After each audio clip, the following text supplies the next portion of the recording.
Hey guys, tonight we're going to journey back in time, further than any recorded history, to a world that is both strangely familiar and terrifyingly alien. We're setting our sights on an age 30,000 years in the past, to unravel a mystery that was never written down, a catastrophe that left its only clue encoded in the DNA of every man alive today. Imagine we are standing on a limestone cliff somewhere in what will one day be called France. The air is so cold it feels like a physical weight on your lungs, sharp and clean. Before you lies a world painted in shades of green, brown, and the stark white of distant glaciers. This is the Gravettian period, the height of the last great ice age. The great European plain stretches to the horizon, a vast rolling ocean of grass and tundra dotted with groves of hardy pine. And it is not empty. In the valley below, a herd of steppe bison, massive shaggy beasts with horns like scythes, moves with a slow, irresistible force. In the distance, a family of woolly mammoths tears at clumps of frozen vegetation, their great curved tusks gleaming in the pale sunlight. This world is alive, teeming with giants. But in that sweeping vista, our focus narrows down. We see a flicker of movement near the tree line. It's a hunting party. They are tall, powerful, and move with a quiet confidence that speaks of generations of mastery over this land. They are Cro-Magnon. They are Homo sapiens. They are, in every meaningful way, you. These are your direct ancestors, the triumphant survivors of a journey that began tens of thousands of years earlier, out of Africa. They have outcompeted the Neanderthals, they have conquered the cold, and they have perfected the art of survival in this unforgiving landscape. They are the undisputed kings of their world. But what if this golden age, this peak of prehistoric human achievement, was about to face a threat it couldn't see? A foe that didn't care about their masterful spears or their crackling fires. What if something began to stalk these hunters? An invisible predator that wanted to erase only the men? Thanks to the incredible tools of modern genetics, we can see the ghost of this ancient catastrophe. It's a strange and terrifying bottleneck, a scar left on the Y-chromosome passed down from father to son through all of human history. Tonight, we will follow that genetic clue back to its source. We will become part of that ancient clan, witness the first signs of the creeping dread, and experience the unraveling of a world. Frankly, if you were dropped here without their skills and their animal hide clothing, you wouldn't survive long enough to die of starvation. The wind alone would finish you off in a couple of hours. So, before you get comfortable, take a moment to like the video and subscribe, but only if you genuinely enjoy what I do here. That small click sends a big signal to the algorithm. That long-form, serious educational content still matters. And to me, it's an incredibly meaningful show of support. Thank you so much for helping keep this channel going strong. It always fascinates me to see where you're all tuning in from. Let me know in the comments where you are in the world and what time it is for you. Now, dim the lights. Maybe turn on a fan for that soft background hum, and let's ease into tonight's journey together. Your feet, wrapped in thick layers of deer hide, are surprisingly warm as you make your way back toward the settlement. The air carries the scent of pine smoke, a comforting spicy aroma that means safety and warmth. The settlement isn't a village of huts, but a natural amphitheater of rock, a shallow cave system that shields you from the relentless wind. Inside, the fire is the center of everything. Its light dances on the limestone walls, revealing paintings of bison and horses, and its heat is a living presence. This is home. You are part of a clan, a close-knit group of around 40 individuals, and life, for now, is good. You see the evidence of your people's success everywhere. Piles of warm furs, wolf, bear, Arctic fox, serve as bedding. The smell of roasting ibex meat hangs in the air, a testament to a successful hunt just 2 days ago. Children laugh and chase each other, their bellies full. This isn't the brutish, desperate existence so often imagined. It's a thriving, complex society. The key to this success is technology. You watch a man named Spore work a piece of flint. He isn't just making a crude hand axe. His toolkit is sophisticated and specialized. The most important tool, a mainstream piece of their technology that archaeologists now recognize as the hallmark of this culture, is the burin. It's a simple-looking stone tool with a sharp, chiseled point, but it's the Paleolithic equivalent of a master key. With it, you can carve and work tougher materials like bone, antler, and ivory. It lets you craft fine needles for sewing, barbed points for harpoons, and even intricate art. It's the tool that makes other tools, a quiet revolution that gives your people a decisive edge. These aren't just survivors, they're innovators. They are healthy, well-fed, and their population is expanding. And that's where the first shadow of our mystery appears, not in a cave, but in a clean room, 30,000 years in the future. Modern science has given us 2 incredible ways to trace our ancestry. The first is through mitochondrial DNA, or mtDNA. It's passed down only from mother to child, creating an unbroken female line of descent. By tracking its mutations back in time, geneticists were able to find a common ancestor for all living humans, a woman who lived in Africa roughly 200,000 years ago, Mitochondrial Eve. Now, for a long time, it was assumed the male story would be similar. The Y-chromosome is passed only from father to son, an unbroken male lineage. So scientists went looking for Y-chromosomal Adam. They found him, but his story was shockingly different. He lived far, far more recently than Eve. This discrepancy is the central clue. It tells us that while the female lines of humanity have been branching and growing steadily for hundreds of thousands of years, something terrible happened to the men. The scientific evidence points to an event, or a series of events, that wiped out the vast majority of male lineages, leaving only a few survivors to repopulate the world. That genetic scar is real. Tonight, we explore the story of how it might have been carved.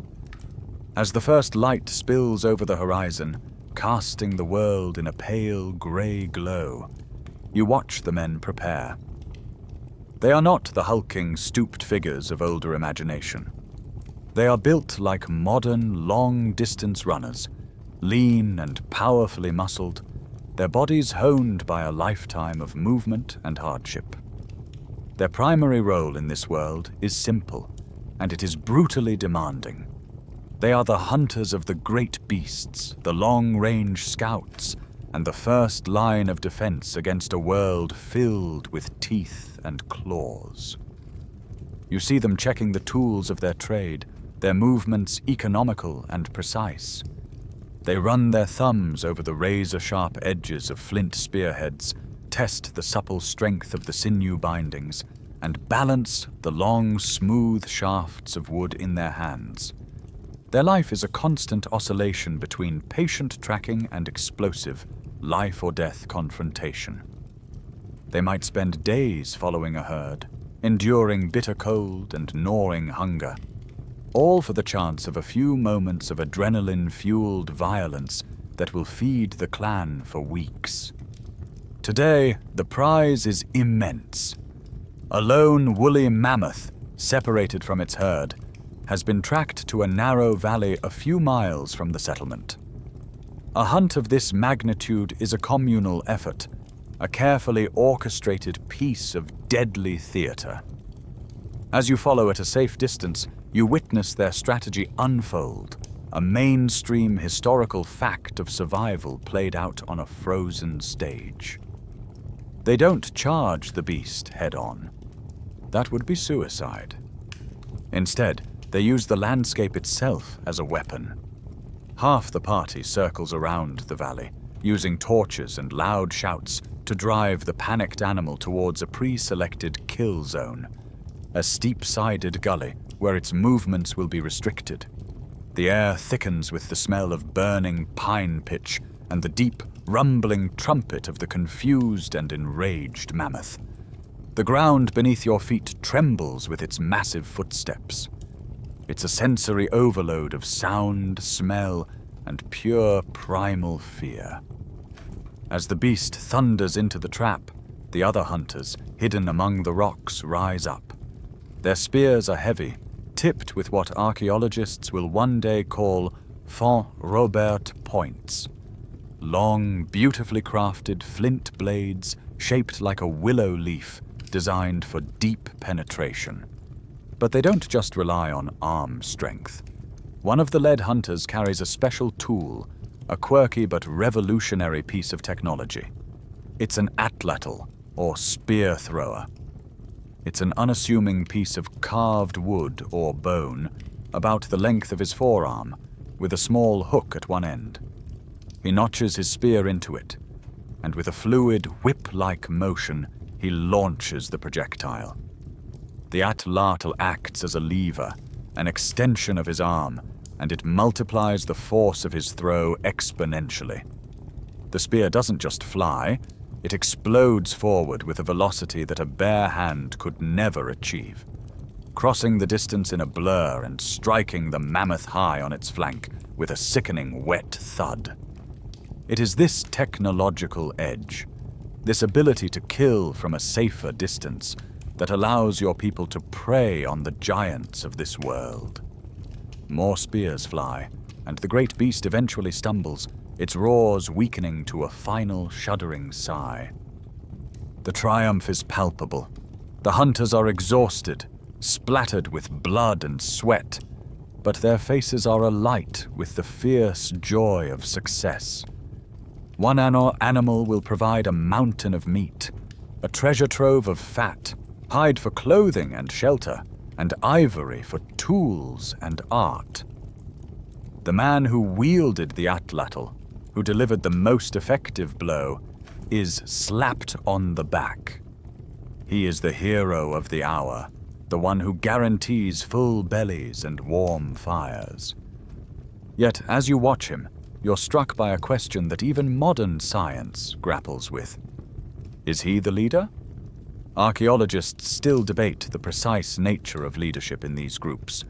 Was it the strongest hunter, the oldest elder, or a spiritual shaman who held the most sway? The man with the spear is clearly respected, but his authority might only extend to the hunt itself. Back at the camp, it may be an elder woman, one who knows every edible root and healing herb within a 2-day walk, who truly guides the clan's destiny. For now, though, the men are the providers, the seemingly invincible pillars of your society. Their strength feels absolute, their role utterly indispensable. It is a foundation of rock that no one could imagine ever cracking. The successful hunters return not to rest, but to deliver their burden. The mammoth, or the significant portions of it they can carry, represents a sudden, massive influx of resources. And it is here, back in the relative safety of the camp, that a different kind of power takes over, one that is less about the explosive force of the spear and more about the patient, transformative power of skill and knowledge. The women of the clan converge on the bounty. Their work is just beginning, and it is every bit as crucial as the hunt itself. You watch as they work with an efficiency that borders on ritual. Their flint tools are not the heavy points of spears, but delicate, sharp-edged scrapers and blades.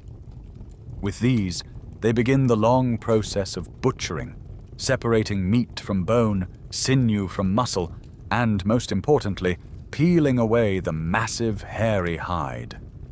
This is the foundation of their world. While the men provide the raw material in great sporadic bursts, the women provide the constant, steady rhythm of survival.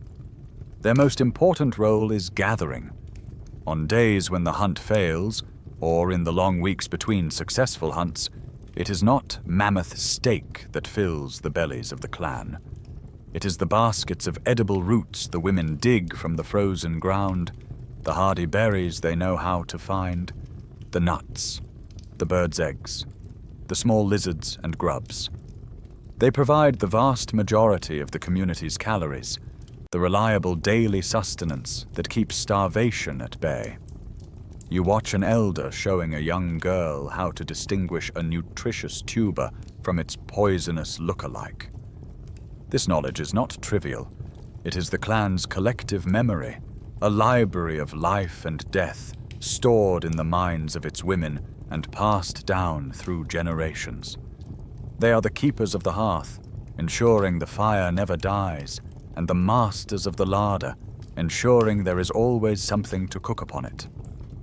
An older woman sits slightly apart, her hands busy with a small object. In one hand, she holds a piece of soft limestone, in the other, a sharp burin. She is carving one of the famous Venus figurines, a mainstream artifact that will one day baffle archaeologists. It is small enough to fit in her palm, a stylized representation of the female form with exaggerated hips, belly, and breasts, while the face and feet are barely suggested. What is it for? A fertility charm to ensure the health of the clan's women and the birth of strong children? A self-portrait? A celebration of the female body's life-giving power? Or perhaps a teaching tool for young girls, a way to explain the mysteries of womanhood? Whatever its purpose, it is a totem of their world, a physical manifestation of the power to create and sustain life. This grueling, essential labor leaves its mark. Modern scientific analysis of skeletal remains from this period reveals two very different stories of physical stress. The male skeletons often show powerful muscle attachments in their shoulders and arms, along with a higher incidence of traumatic injuries, broken bones, skulls fractured by a kicking hoof or a misplaced club. The story of the hunt is written on their very bones, but the female skeletons tell a tale of endurance. You see it in the pronounced wear on their knee joints and lower vertebrae, the result of countless hours spent kneeling to grind seeds or scrape hides. Their finger bones are often robust, strengthened by the repetitive, forceful work of weaving plant fibers into nets and baskets. This is the silent scientific evidence of their parallel importance, proving their lives were just as physically demanding as the men's, just in a different, more sustained way. In this world, one of the most revolutionary pieces of technology was not a weapon, but a tiny sliver of polished bone. You watch a woman stitching pieces of Arctic fox fur together. Her tool is a needle, exquisitely carved from an antler tine and sharpened to a fine point. This quirky but world-changing tidbit of technology, largely believed to be the invention and domain of women, is more critical to surviving the Ice Age than the sharpest spear. Before the needle, you could only drape hides over yourself. But with a needle and thread made of sinew, you can create tailored, layered clothing. You can craft waterproof boots, warm mittens, and insulated parkas with hoods that protect the face from the killing wind. This is the technology that allows your people to treat the Ice Age not as a barrier, but as a backyard. This is the quiet engine of your people's success, born from the hands of the women who turn the raw spoils of the hunt into the intricate tools of survival. Their knowledge is passed not from father to son, but from mother to daughter, an unbroken chain of wisdom that holds the clan together. The seasons turn. The sun climbs a little higher in the sky each day, and for the first time in months, you can feel a hint of warmth on your skin when the wind stills. It's a time of renewal, of movement. You are part of a small party, 5 men and 2 women, on a long-range scouting and hunting expedition. You've been traveling for 3 days, following the tracks of a herd of giant deer, the megaloceros, whose antlers span the width of 3 men lying head to toe. The mood is light, the hunt is going well, and the landscape is awakening. But the journey is when the first thread of the great unraveling is pulled. His name is Kyle. He's one of the strongest, most cheerful hunters in the group, a man in his prime who can track a creature for a full day without tiring. On the morning of the 4th day, he is slow to rise. He complains of a weariness that feels deeper than bone, a fatigue that sleep hasn't touched. His companions laugh it off, making a light joke about him getting old. But as the day wears on, the joke sours. Kyle lags behind, his powerful stride reduced to a slow, deliberate trudge. There is no wound, no cough, no fever you can feel. It is a creeping lethargy, a strange and unsettling stillness that settles over him. He sits to rest more and more often, and you notice a waxy pallor to his skin, a grayish tint beneath his sun-weathered complexion. By evening, he can barely stand. His friends are no longer joking. They are confused, their faces etched with worry. This is not how a strong man gets sick. Illness is usually swift and violent. A festering wound from a boar's tusk, a gut-twisting sickness from bad water, a fever that brings delirium. This is different. This is a slow, quiet fading. They do what they have always done. The women in the party prepare a poultice of willow bark and chant traditional healing verses. The lead hunter makes an offering of dried meat to the spirits of the land. But the remedies have no effect. The chants feel hollow. The sickness is not a spirit they can appease or an ailment they recognize. Kyle is too weak to travel, so the party is forced to make camp in a makeshift shelter, their mission forgotten, their focus now entirely on the silent, baffling illness that has stolen their friend's strength. His breathing grows shallow. His body, once a mountain of muscle and vitality, seems to shrink before your eyes. In a way, what you are witnessing is the great frustration of future scientists. The limitations of paleopathology, the study of ancient diseases, are profound. When an archaeologist 30,000 years from now unearths Kyle's skeleton, they might see a strong, healthy male. They might note the powerful muscle attachments and perhaps a healed bone fracture from his youth. But the thing that is killing him, the agent of his demise, will be utterly invisible. Diseases that attack soft tissues, viruses, bacteria, fungal infections that kill quickly without leaving a mark on the bone, are the ghosts of prehistory. They were undoubtedly the biggest killers of ancient peoples, yet they leave almost no direct evidence, creating a huge, silent gap in the fossil record. The feeling in your small camp is one of utter helplessness. It's a feeling that hasn't changed in 30,000 years. Imagine being deep in the wilderness today, miles from civilization, when your companion develops a bizarre, unidentifiable sickness. Your phone has no signal, your first aid kit is useless, and all your modern knowledge is worthless. That same cold dread, that gnawing sense of impotence in the face of a biological mystery, is what fills the air around your small fire. On the 5th day, just after dawn, Kyle dies.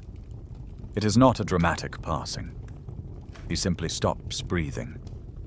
His death is quiet, unsettling, and profoundly wrong. He was not old. He was not wounded. He was not careless. He was simply erased. The party is stunned into silence. There is no beast to blame, no enemy to curse. There is only a deep and unnerving sense of mystery.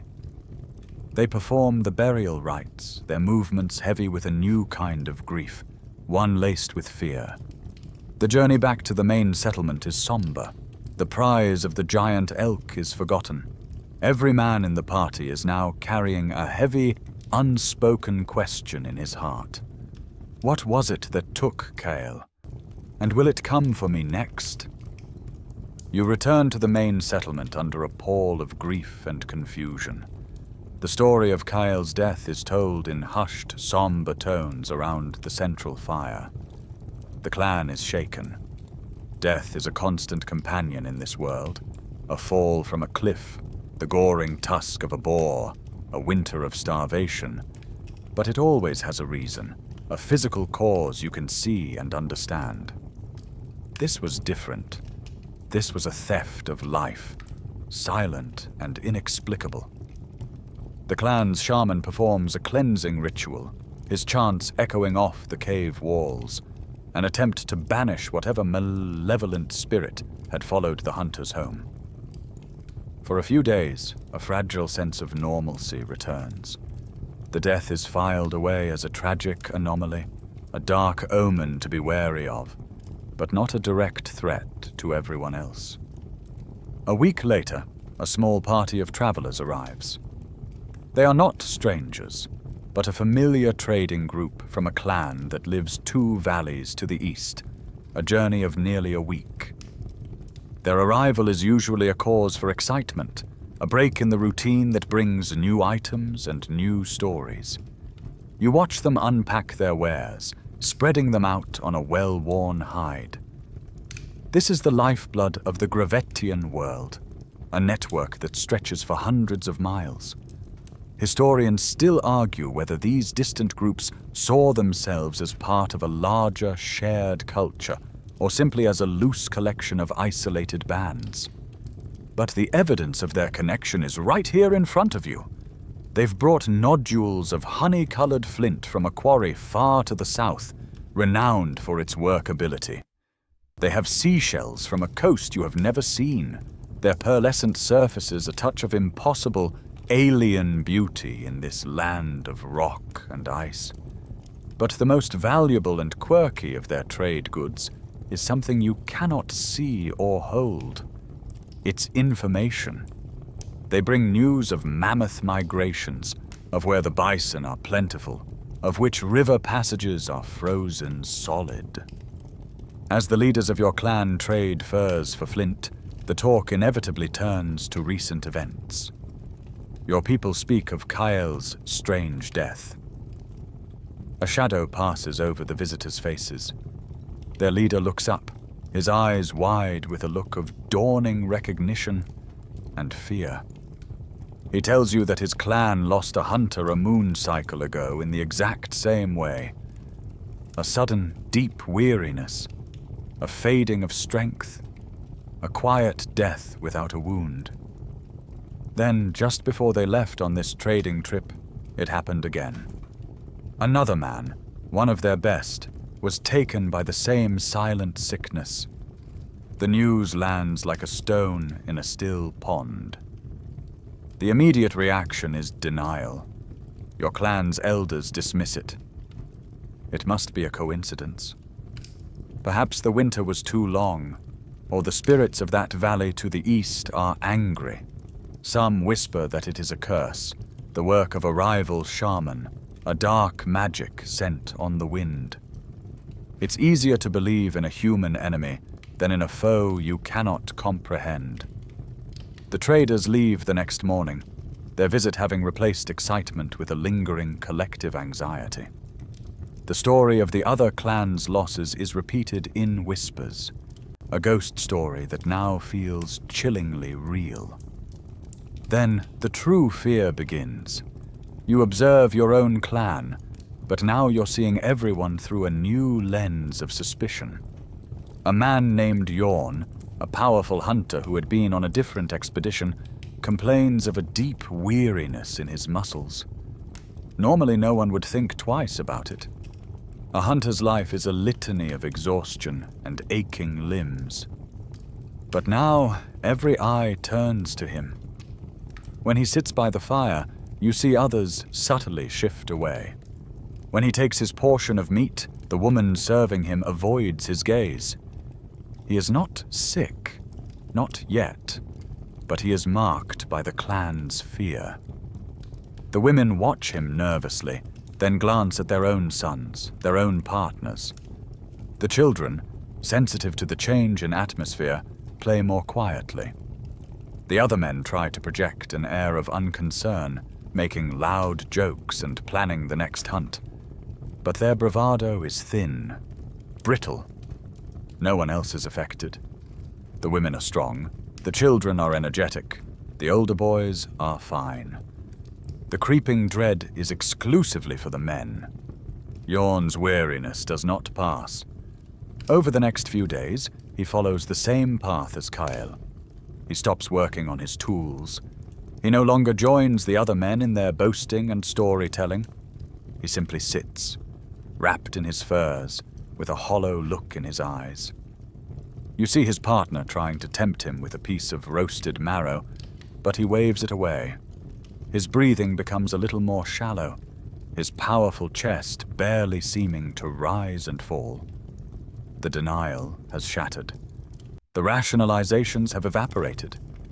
Seeing the pattern repeat itself, right here in your own home, is a horror beyond curses or rival clans. The fear is no longer deniable. It is a cold, hard certainty in the pit of every stomach.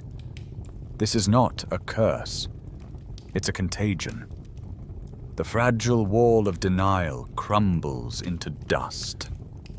Panic, cold and sharp, begins to seep through the settlement.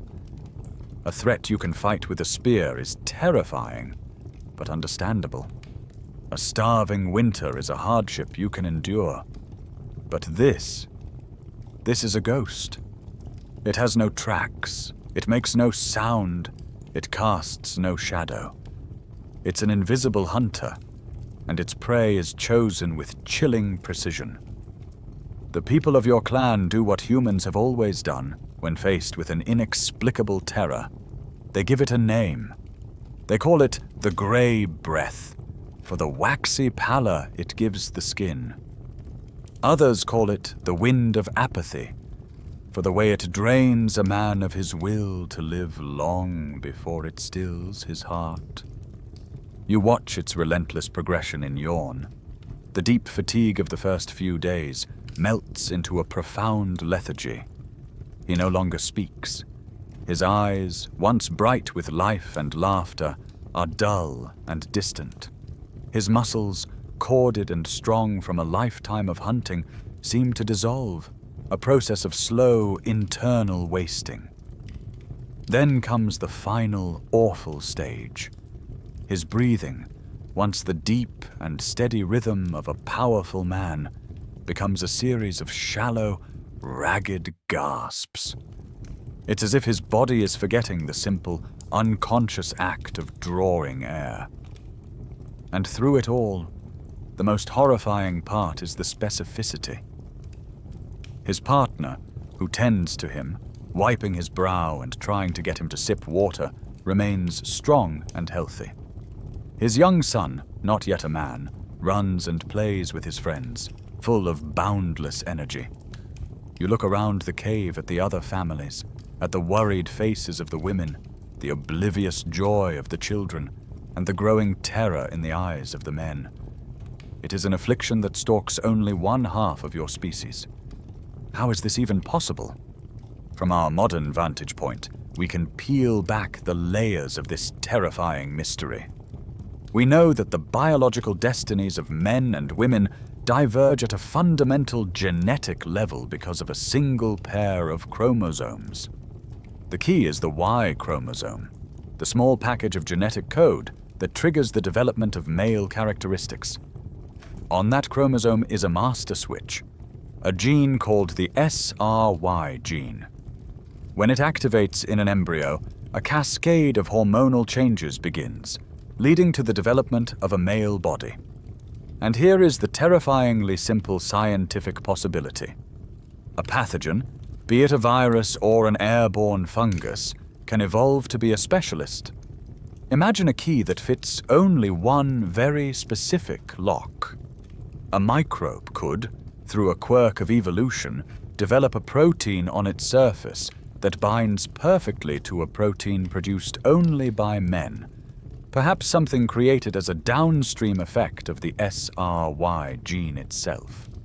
For this pathogen, the female body is an impenetrable fortress, but the male body is an unlocked door. The grey breath isn't magic, it's biology, weaponized by chance. But your clan doesn't know about chromosomes or proteins. They know about spirits, curses, and the sacred balance of the world. And the keeper of that balance is the shaman. He is an imposing figure, his face lined with the wisdom of years, his hide cloak adorned with animal teeth and polished stones. He is their doctor, their priest, their psychologist. Now he faces the ultimate test. He works over Yorn's failing body, his voice a low, guttural chant, the air thick with the smoke of burning herbs. He shakes a rattle made from a bear's bladder filled with raven feathers, a sound meant to frighten away malevolent spirits. His rituals are a complex and deeply felt system of belief, the spiritual technology of his people. This belief in a spiritual world that could be influenced by shamans is a mainstream historical fact, strongly suggested by the incredible art left behind in the deep caves. In a cavern in what will one day be the French Pyrenees, at a place called Trois Frères, there is a famous and enigmatic engraving. It is the figure of a being that is part human, part animal. It has the antlers of a stag, the eyes of an owl, the paws of a bear, and the body and legs of a man. This sorcerer, as he is known, is widely believed to be a depiction of a shaman, a powerful figure who could cross the barrier between the human and spirit worlds. He was the intermediary, the one who danced in the darkness to ensure a successful hunt, to heal the sick, to keep the world in order. But the sorcerer's magic fails here. The sacred smoke does not cleanse, the chants do not heal, the rattle does not frighten the grey breath away. Yorn dies. His passing is a personal tragedy for his family, but for the clan, it is a catastrophe of faith. Their spiritual leader, their last line of defense against the horrors of the unknown, has been proven powerless. He stands over the body, his face a mask of shock and despair. His authority has vanished, consumed by the invisible hunter. And with it, the clan's final shield against sheer, abject terror is gone. They are alone, and the grey breath is still among them. The death of Yorn, following so closely on the heels of Kyle's, breaks something within the clan. The shaman's failure to stop the grey breath has left a spiritual vacuum, and a new, more practical kind of fear rushes in to fill it. It's the fear of an empty stomach and a long, cold winter. The great mammoth hunt, which once seemed a triumph, is now a fading memory. The stores of dried meat are dwindling faster than anyone is willing to admit. The hunters are dying, and with them, the entire economic foundation of your society is beginning to crumble. This isn't just a string of personal tragedies anymore. It's a full-blown logistical nightmare. A decision is made, born of desperation. The remaining healthy men, a group now noticeably smaller, their usual confident banter replaced with a grim-faced silence, must attempt another major hunt. They need a big kill, something to replenish their reserves of meat, fat, and hides before the first snows arrive to make tracking impossible. Their target is a herd of aurochs, the wild ancestors of modern cattle. These are not docile farm animals. They are enormous, notoriously aggressive beasts with long, sharp horns and a truly foul temper. A successful auroch hunt can sustain a clan for weeks, but it is dangerous, demanding peak physical condition, flawless coordination, and unbreakable courage. The hunters have none of these things left. You watch them leave the settlement, and their steps lack the usual spring of confidence. They are glancing at each other, not with the camaraderie of a team, but with the subtle, fearful suspicion of men wondering who will be the next to fall. The hunt is a disaster from the start. They track the aurochs to a marshy basin, intending to use the soft ground to slow the animals down. But their timing is off. Their communication is fractured by fear. A huge bull, sensing the trap, wheels around and charges. In the past, the hunters would have met the charge with a disciplined wall of spears. Today, they scatter. One man, his reaction slowed by a half-conscious dread, is too slow. He isn't gored fatally, but a horn catches him in the thigh, tossing him through the air like a bundle of rags. He lands with a sickening crack. The other hunters, their nerve completely broken, drag their screaming friend away, abandoning the hunt, leaving the furious auroch master of the field. They limp back to the camp hours later, carrying their wounded companion. They are empty-handed, defeated, and utterly demoralized. The failure is catastrophic. It is the first time in anyone's memory that a major hunt has failed so completely. It is a public declaration of a terrifying new reality. The men are no longer capable of fulfilling their most essential role. The pillar of your society has turned to sand. To get a sense of the shock wave this sends through the community, you have to think in modern terms. Imagine if, over the course of a single month, all the world's truck drivers, ship captains, and farmers simply vanished. The grocery store shelves would be bare in a week. The entire complex, invisible system that sustains our lives would collapse into chaos. That is what you are witnessing now in a 30,000-year-old microcosm. The supply chain has been broken.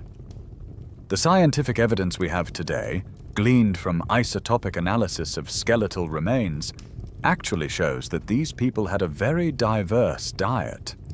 Chemical signatures in their bones reveal what they really ate, and while they certainly hunted big game, a huge portion of their nutrition came from smaller animals, fish, and plants. This fact, however, is a cold comfort to your clan now. It's one thing to supplement your diet with rabbits and roots, but it is the megafauna, the mammoths and aurochs, that provide the massive surplus of fat and protein needed to survive the brutal winters. That surplus is now out of reach.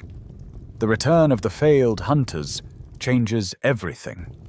As the injured man is tended to by the women, a new and poisonous dynamic takes root in the clan. The remaining men are no longer seen as providers or protectors. They are liabilities. They are vectors of a disease that brings only death and failure. The other members of the clan now look at them with a horrifying mixture of pity and raw fear. Are they carrying the grey breath? Is the man you are sharing a fire with today going to be a corpse tomorrow?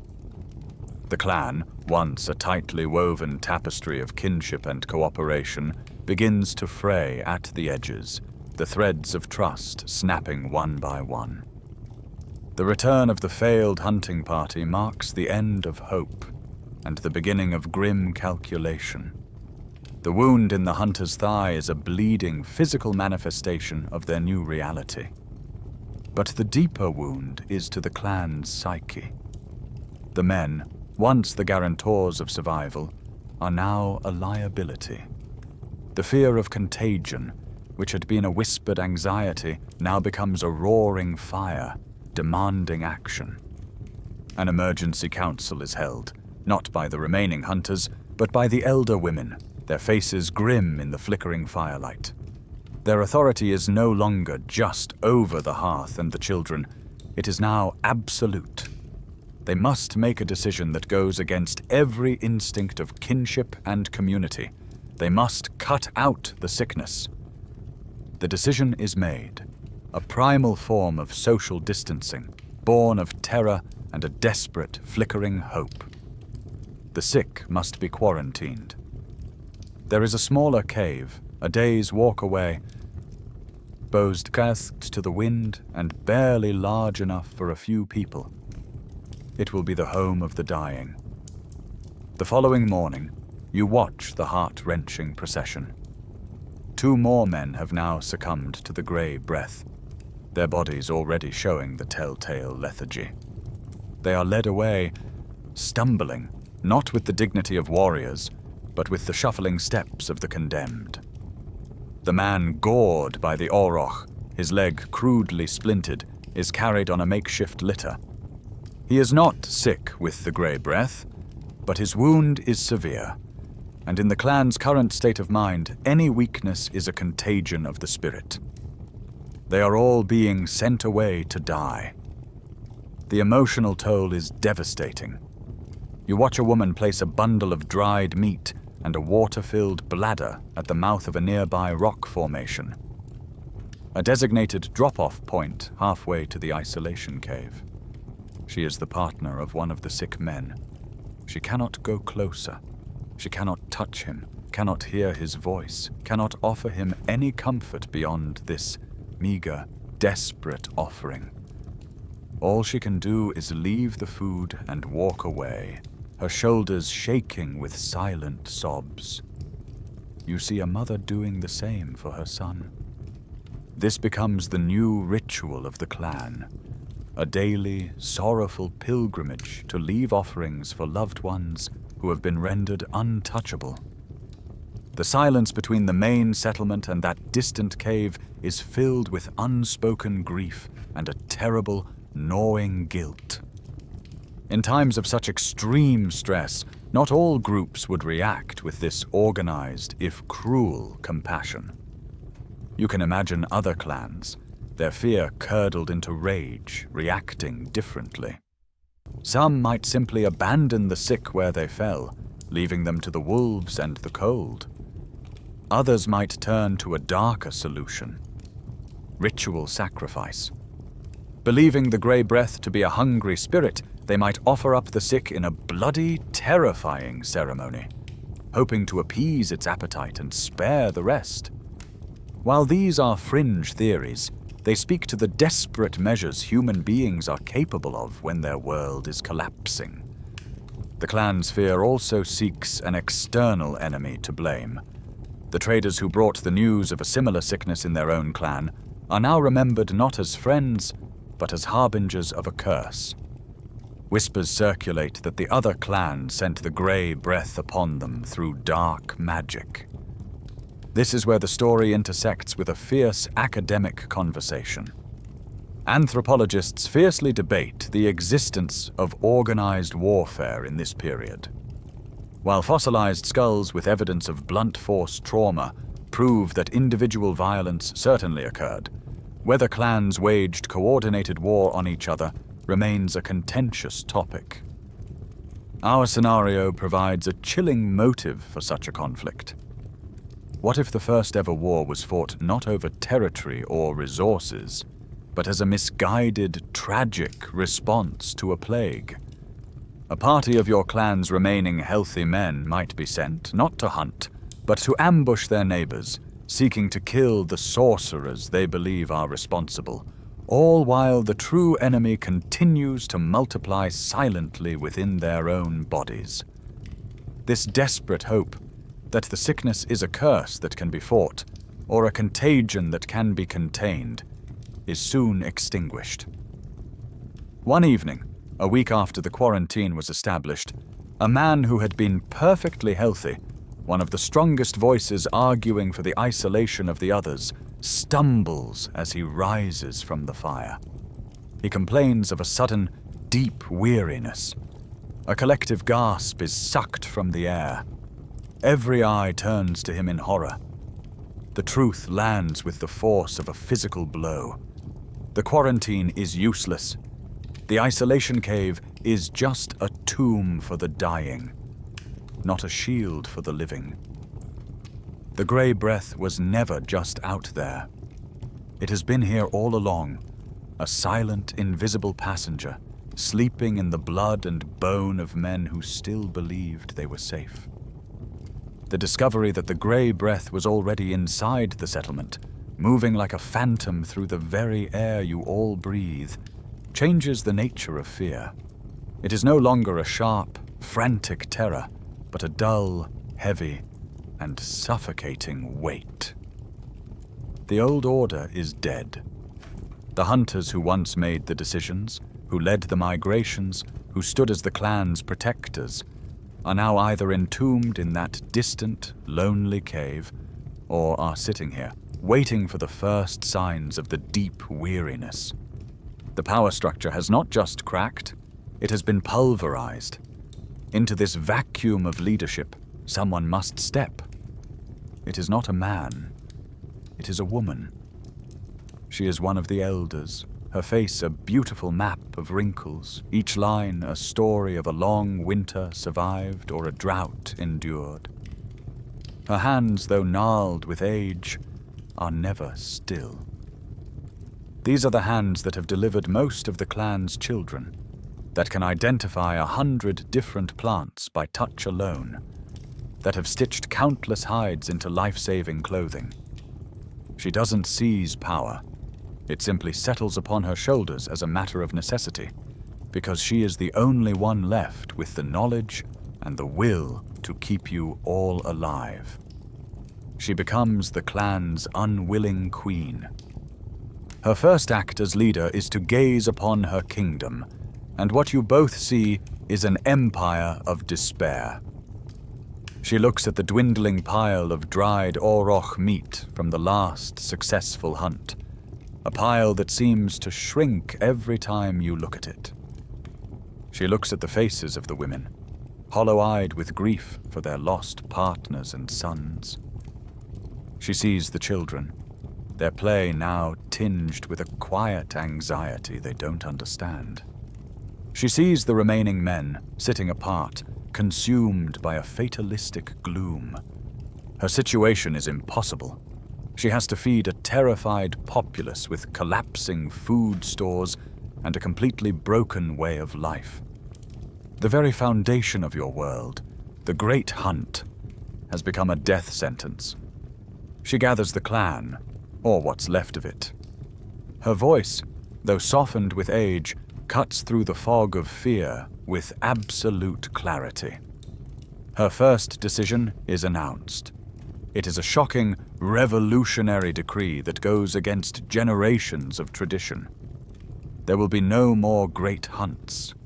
The pursuit of mammoth, of auroch, of the giant deer, is now forbidden.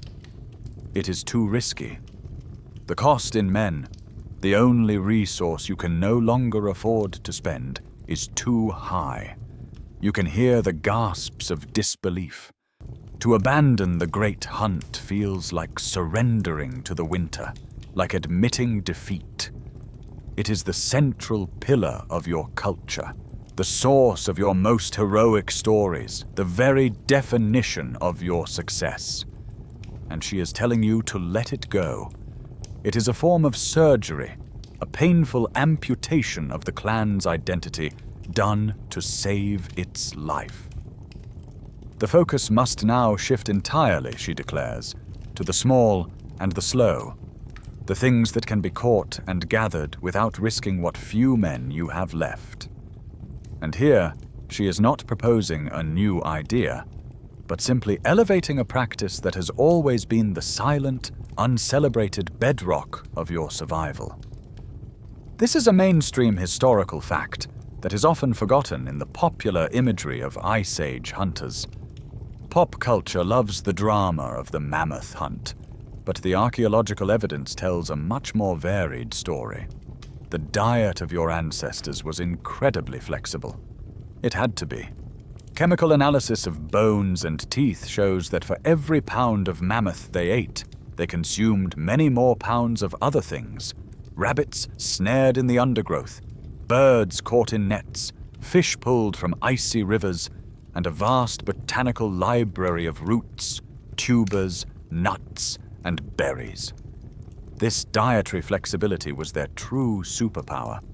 Scientific evidence for this comes from one of archaeology's less glamorous finds: coprolites, fossilized human feces.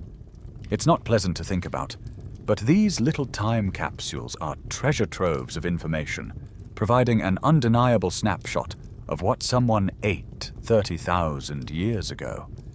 Inside them, scientists have found fish scales, the bones of small rodents, the shells dowels of nuts, and the seeds of dozens of different plants, direct proof of a diverse and opportunistic diet.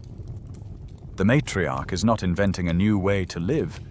She is reminding you of the old way, the way of the gatherer, the trapper, the fisher. It's a less glorious life, perhaps, but it is a life that can continue. She points to the cattails growing in the nearby marsh, a quirky Paleolithic supermarket. You can eat the starchy roots, the tender young shoots in the spring, and use the fluffy seed heads as the perfect fire-starting tinder.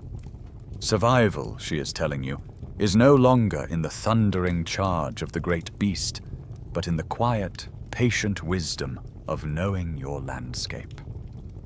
As she speaks, a flicker of something new moves through the clan. It is not hope, not yet, but it is the first stirring of a plan. The matriarch's words did not just hang in the air. They landed with the force of a falling stone, shattering the old world and scattering its pieces. Now, in the aftermath, you must learn to build a new one.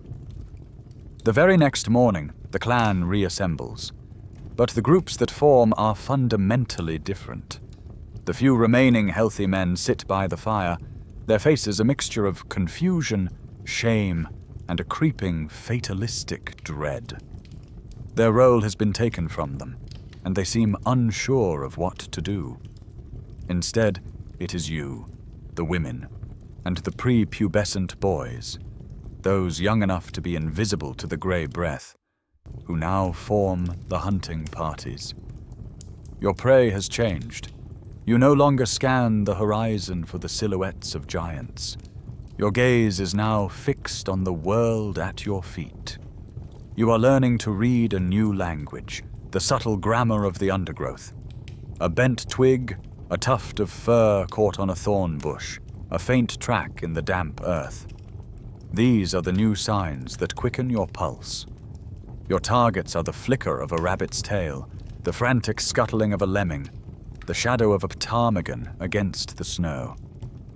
This is not a hunt of overwhelming force, but one of patience, cunning, and an intimacy with the landscape that the big game hunters never needed. It is a world of quiet, watchful stillness. The first few days are a lesson in failure. Your hands, so skilled at scraping hides and grinding roots, are clumsy in this new craft. You try to fashion a simple trap and it falls apart. You lay a snare and the knot is wrong. It is frustrating, back-breaking work with nothing to show for it but cold fingers and a growing sense of panic. The new matriarch, however, is a patient teacher. She gathers the women and begins with the most fundamental technology of all, something far more important than the sharpest flint. She teaches you to make string. You peel the inner bark from willow saplings, soak the long fibers in the cold river water to make them pliable, and then, with the practiced roll of your palm against your thigh, you twist them together. You spin 2 of these strands in the opposite direction, and they lock together to form a cord that is stronger than any single fiber. This seemingly simple act is a quiet explosion of genius. It is the basis for everything to come. In a place called Dzudzuana Cave, in what will one day be the nation of Georgia, archaeologists will unearth microscopic 30,000-year-old flax fibers that have been twisted and dyed, the earliest scientific evidence of people making thread. That ancient discovery proves that what you are doing right now, sitting by a fire spinning plant fibers into string, was one of the most important inventions in human history. With string, you can make not just clothes, but tools of incredible subtlety and power. Your first project is a snare. It's an elegant, deadly piece of engineering. You take a strong, springy sapling growing next to a rabbit trail and bend it over, holding it down with a trigger mechanism made of 2 small, carefully carved sticks. Your loop of cordage is attached to the sapling and arranged carefully on the trail. It takes you hours to get it right. The tension has to be perfect. The trigger must be a hair's breadth from release. You feel the immense pressure with every adjustment. A mistake doesn't just mean a missed meal. It means your family's hunger, your children's empty stomachs. The work is communal. The women and older children sit together for hours, weaving nets from the new cordage, your fingers becoming more nimble with each passing day. The rhythmic knotting and pulling creates a new kind of social bond, one not forged in the adrenaline of the hunt, but in the patient, shared creation of the tools of your new survival. While some scholars and archaeologists still debate how strictly labor was divided by gender in Paleolithic societies, a crisis of this magnitude would have shattered any existing roles, forcing a complete and pragmatic reorganization of the clan's entire workforce out of sheer necessity. The morning you check your trapline is cold and grey. The first snare is empty. The second has been sprung.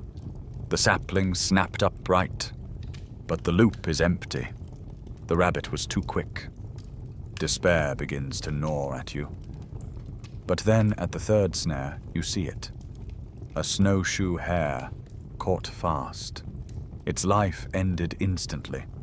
You let out a breath you didn't realize you were holding. You pick it up. It feels impossibly light compared to the haunch of a bison, but it is heavy with significance. It is not the triumphant prize of a great hunt, but it is a quiet, profound victory. It is proof. It is a meal. It is a sign that this new way, this difficult, patient way, can actually work. You are no longer just a gatherer, a processor of the hunt's spoils. You are a hunter, redefined. Your small victory with the snared hare, and the others that follow, feels like a single candle lit in a vast, encroaching darkness. While you and the other women are successfully pulling a thin, steady stream of sustenance from the land, the grey breath continues its silent, relentless harvest. The demographic collapse of your clan is no longer a fear. It is a simple, brutal accounting. 2 moons ago, you were a thriving group of nearly 50. Now, you are less than 30. And the number of adult men, the strong hunters who once formed the backbone of your world, has dwindled to a terrifying few. There are only 3 left. And one of them, you noticed this morning, has begun to move with that familiar, soul-deep weariness, Soon there will be two. The most profound change is not in the numbers, but in the sound. A deep, eerie quiet has settled over the settlement. The air, which once vibrated with the booming laughter and boisterous stories of the hunters, is now thin and still. The sharp, percussive tink-tink-tink of men napping flint into large spear points has vanished. In its place is the soft, rhythmic scratching of bone needles on hide, and the whisper of plant fibers being twisted into cord. The nightly gathering around the main fire, once a theatre for recounting the day's hunt and reinforcing the bonds of the clan, is now a somber, mostly silent affair. People eat quietly, lost in their own thoughts, their eyes avoiding the empty spaces where their partners, brothers and fathers used to sit. The silence is not empty, it is heavy, filled with unspoken grief and a constant, humming anxiety. This has a profound psychological impact, a kind of collective trauma that settles into the very marrow of the clan. These are unseen wounds, but they are crippling. The world, which had been a challenging but ultimately knowable place, has become a haunted house full of arbitrary cruelty and invisible threats. There is a new hesitancy in everyone's movements, a new fear in their eyes. The mainstream historical view is that prehistoric population density was incredibly low, perhaps only one person for every 10 square miles. In such a world, every single individual is a vital repository of knowledge and skill. Losing over a dozen members, and almost an entire generation of your most experienced men, is not just a tragedy. It's a catastrophic loss of your collective brain, your living library of survival. This psychological wound festers and manifests in the most fundamental way possible. The birth rate plummets. The desire to create new life withers in the face of so much death. You look at the few toddlers who are too young to understand, and their innocent laughter sounds almost painful in the quiet. The women whisper among themselves, their hands busy with their weaving, but their minds elsewhere. What is the point of bringing a child into this world? Why endure the pain and risk of childbirth only to offer a son to the grey breath? Anthropologists still debate the primary drivers of prehistoric population booms and busts, often focusing on climate and resource availability. But here, you are living the answer. A society's spirit can be broken, and when it is, the will to reproduce, to have faith in a future, can break with it. Amidst this despair, human creativity does not die, but it transforms. The great art of your people, the magnificent animal paintings deep within the sacred caves, now seems to belong to another world, a lost golden age. That art was a celebration of the great hunt, of male power and prowess. To even look at it now would be a painful reminder of everything you have lost. But art finds a new channel. This is a quirky, fringe idea in archaeology, but one that feels deeply true in this new reality. The focus of your art shifts from the grand and public to the small and personal. You pick up a tool, a beautifully polished case for your bone needles, carved from an antler. On its surface, someone has engraved a delicate, intricate pattern. Not a charging bison, but the unfurling frond of a fern, a symbol of the new world of gathering. This is the rise of mobile art, small objects of beauty that can be held in the hand, carried with you. It is an art of quiet contemplation, focused on plants, on women, on the patterns of weaving, on the small things that now sustain you. It is the art of survival, not of triumph. Your clan's quiet suffering, your personal story of loss and adaptation, feels like the entire world. But now, you must pull your consciousness away from the flickering fire and the smell of pine smoke. You rise up, a disembodied observer, floating high above the landscape, watching as the valleys and rivers turn into a vast, interconnected map. From this bird's eye view, you can see that your small tragedy is not unique. It is a single note in a continental symphony of death. To the east, on the immense, flat plains that will one day be Russia, you see another clan huddled around a fire built from mammoth bones, their hunters also fading away. To the west, in the forested valleys of what will become Spain, the same story unfolds. Along the frozen coastlines, in settlements that rely on the bounty of the sea, the men who hunted seals from hide boats are growing weak, their bodies succumbing to the same invisible blight. The grey breath is not a local curse. It is a pandemic, sweeping across the entire Gravettian world, a culture whose artifacts have been found stretching from the Atlantic coast all the way to Siberia. This is where your story, the story of what you are witnessing on the ground, intersects with the cold, hard data found 30,000 years in the future, deep inside a genetics lab. This is the scientific evidence at the heart of our mystery. We've already mentioned Mitochondrial Eve and Y-chromosomal Adam, the most recent common ancestors for our maternal and paternal lines. The key isn't just that Adam lived more recently than Eve. It's how much more recently and what that implies. You have to imagine humanity's ancestry as a colossal, sprawling tree.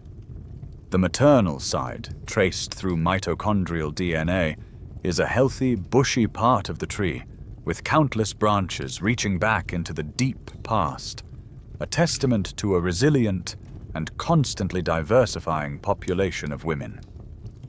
But when geneticists look at the paternal side of the tree, traced through the Y chromosome, they see something terrifyingly different.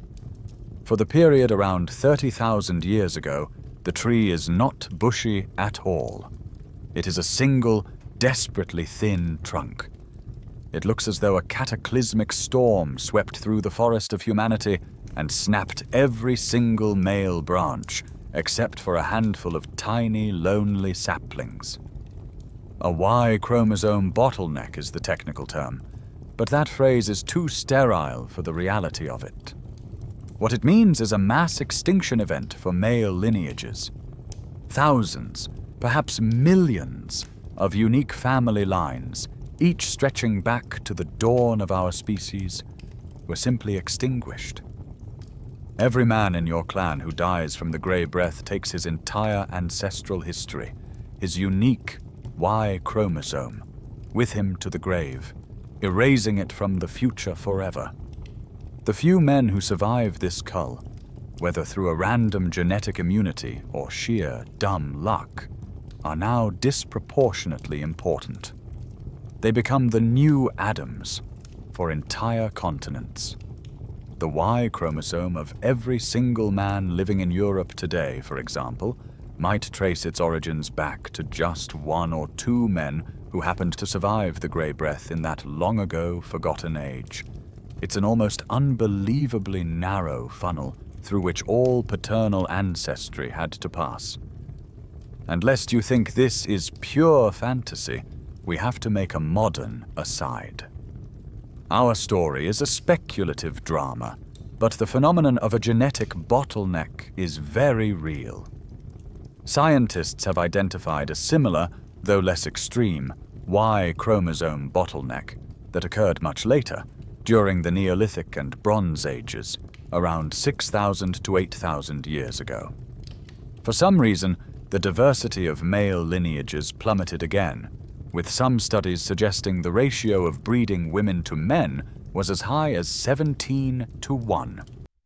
Scholars still debate whether this later event was caused by plague, warfare, social upheaval, or the rise of powerful patriarchs who controlled reproductive access. But the fact that it happened, that human male diversity could be so radically pruned back, proves that such events are not only possible, they are a recurring feature of our dramatic history. Our story of the grey breath is simply imagining an older, more devastating predecessor. How could it spread so far, so fast? Think back to the traders who visited your clan. Those quirky, beautiful seashells they carried from a distant coast are the proof.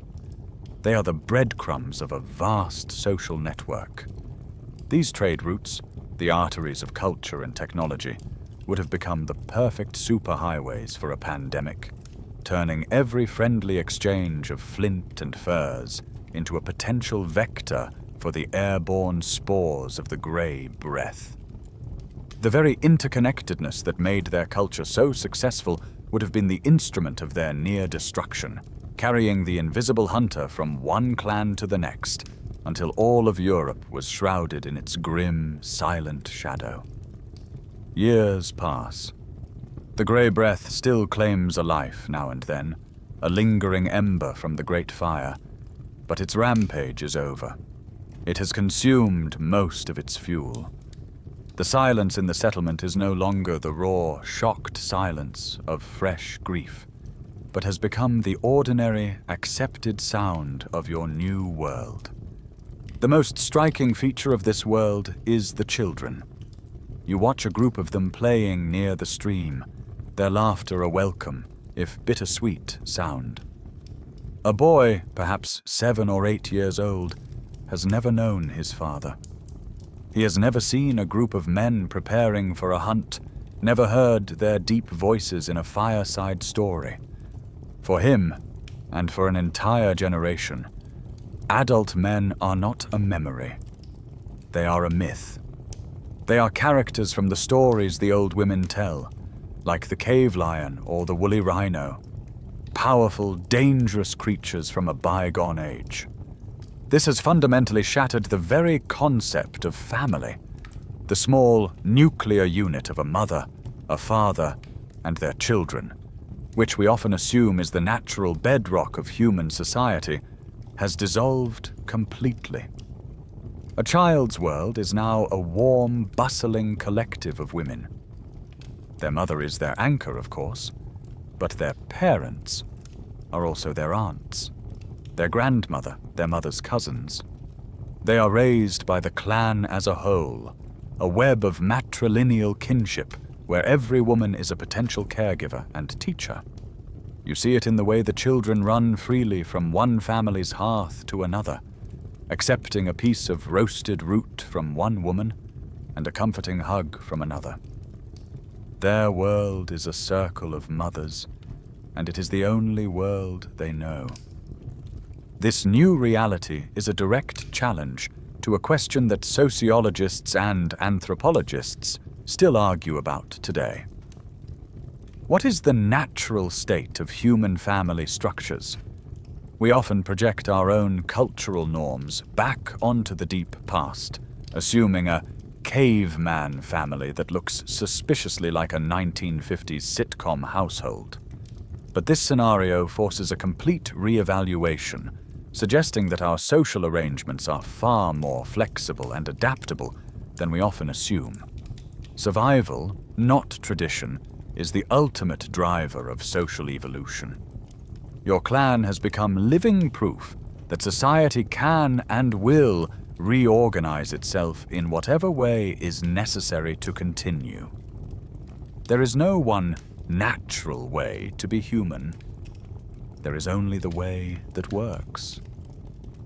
You see this social shift reflected in the children's games, a quirky and telling detail. The boys no longer play the Great Hunt, pretending to be mighty hunters spearing imaginary mammoths. That game has no basis in their reality. Instead, you see them playing the trap line, meticulously building miniature snares out of twigs and grass. They play gathering party, arguing over which tiny pebbles are the most nutritious roots. They are play-acting the reality they see around them, a world where survival depends on the quiet cunning of the women, not the heroic force of the men. The few men who survived the Grey Breath, the immune, are now ghosts in their own homes. They are precious, and they are terrifying. Their role in society has been stripped down to a single, stark, biological imperative. They are no longer hunters, protectors, or leaders. They are walking repositories of the future, the sole guarantors that the clan will not be a generation of only daughters. They are often kept isolated, protected from the daily dangers of the world, their health guarded with a fierce, almost religious devotion. But this reverence is tinged with fear and a deep-seated otherness. They are a constant, living reminder of the catastrophe, of the thousands who looked just like them and who vanished into the Grey Breath. When it is decided that a woman should have a child, one of these men is brought to her, and the act is less one of partnership and more one of solemn communal necessity. He is a visitor, a necessary stranger who ensures the clan's genetic continuation. As a point of scientific comparison, one could look at the social structures of our primate cousins, the bonobos. Their societies are famously female-centered, with complex social bonds between females forming the core of the group. Males have a role, but it is not one of dominance. This serves as a real-world reminder that a patriarchal structure is not the only viable model in the primate world. Your clan, through brutal necessity, has stumbled into a similar social arrangement. A young woman, born after the worst of the plague, is now pregnant with her first child. You watch her as she sits with her mother and aunts, their hands helping her weave a soft carrier from rabbit fur and milkweed fibers. She is not worried about who the father is, or if he will help her raise the child. The father is the clan's collective past. Her mother, her aunts, her sisters, they are her child's future. The concept of fatherhood, in the way you once understood it, has become extinct. The generation of children growing up in a world without fathers is also a generation growing up without the traditional keepers of knowledge.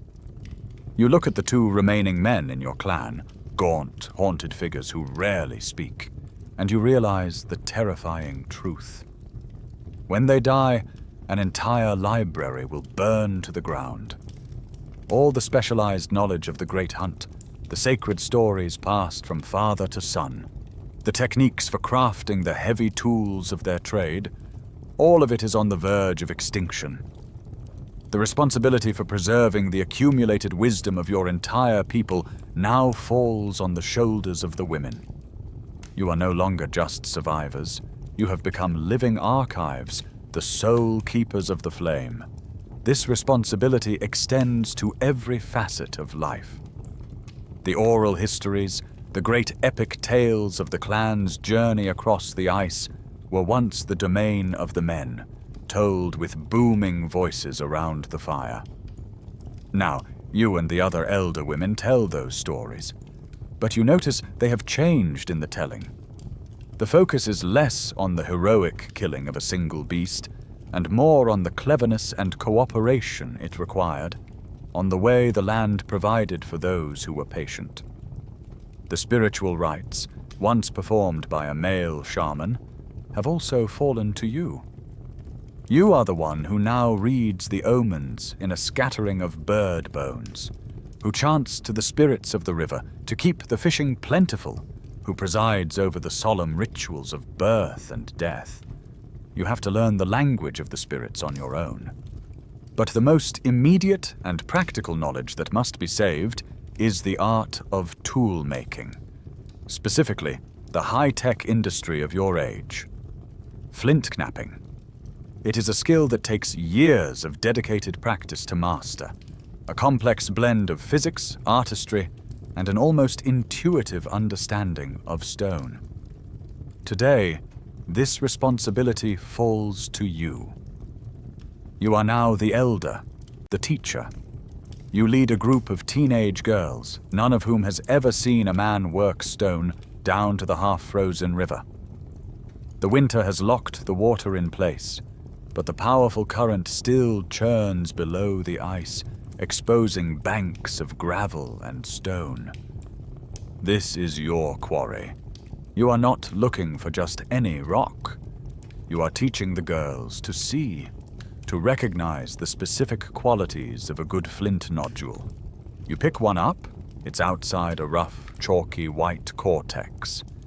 You explain that the magic is on the inside. It must have the right weight, the right density. A stone that is too coarse will shatter unpredictably. One with hidden frost fractures will be useless. You teach them to tap it gently, listening for a clear, ringing tone that speaks of a fine, glassy interior. You select a good nodule and a heavy, quartzite hammerstone. The girls gather around, their faces pinched with cold and concentration. This is the mainstream historical fact that is so often overlooked. Flint knapping was not just banging rocks together. It was a profoundly complex skill. The napper had to understand the geometry of force, how a sharp blow at a precise angle on a prepared platform would peel a perfect razor-sharp flake from the core, a process called conchoidal fracture. Your first blow is a powerful strike to split the nodule, revealing the beautiful, dark grey flint within. Then, the real work begins. You trade the heavy hammerstone for a lighter one, made of antler, which gives you more control. Your hands, which have spent a lifetime weaving and gathering, now perform the work of a hunter. With a series of quick, controlled taps, you begin to shape the core. You are not making a large, heavy spear point. You have no need for those now. Instead, you are teaching the girls to strike off long, slender blades, lamelles, each one a perfect prehistoric razor. These smaller, more efficient tools are what your new society needs. Fine points for drills, sharp edges for butchering small game, and delicate burins for carving bone and antler. It's a subtle but significant shift in your entire technological system, favoring finesse over brute force. You hand a core and a hammerstone to one of the girls. Her first few attempts are clumsy. She strikes at the wrong angle, and the flint shatters into useless shards. She cries out in frustration. You place your hand over hers, guiding her next blow, showing her how to feel the energy transfer from her arm, through the hammer, and into the stone. Finally, she succeeds. A single sharp flake detaches from the core. It's not perfect, but it's a start. Her smile is a small sun in the winter gloom. She is not just making a tool. She is reclaiming a legacy, ensuring it will not be lost. This is how a culture is saved. One person at a time, one lesson at a time, one perfectly struck stone at a time. But as you teach the next generation how to survive, a question hangs in the cold air, a question that must be answered. Why are there any men left at all? If the grey breath was so perfectly adapted to its grim work, so ruthlessly efficient, why wasn't it a total success? Why did it not claim every single man and boy, leaving behind a species with no future? You look at the two men who remain, the silent, haunted survivors. They are not bigger or stronger than the men who died. They were not more clever or more courageous. So why are they still here? The answer lies not in the spirit world, nor in strength of will, but in the greatest and most powerful force in the history of life: a random mistake. The secret to their survival is a tiny, accidental, and miraculous flaw in their genetic code. To understand this, you have to return to our modern analogy of the pathogen as a key, and a protein in the male body as a lock. The grey breath was a master locksmith, its key perfectly shaped to fit the lock of every man it encountered, opening the door to death. But by sheer blind luck, a tiny fraction of the male population had a slightly different lock. Through a random mutation, a harmless genetic typo passed down through their family line, the specific protein that the pathogen targeted was built incorrectly. It was misshapen, just slightly, but enough. When the key of the grey breath arrived, it slid into the lock, but it couldn't turn. It didn't fit. For these men, the pathogen was just a harmless particle in the air they breathed. They were immune. Now you must step into the mind of one of these men. Imagine what it was like to be him. You were on a hunt with your 3 brothers and your father. One by one they grew tired. One by one they faded.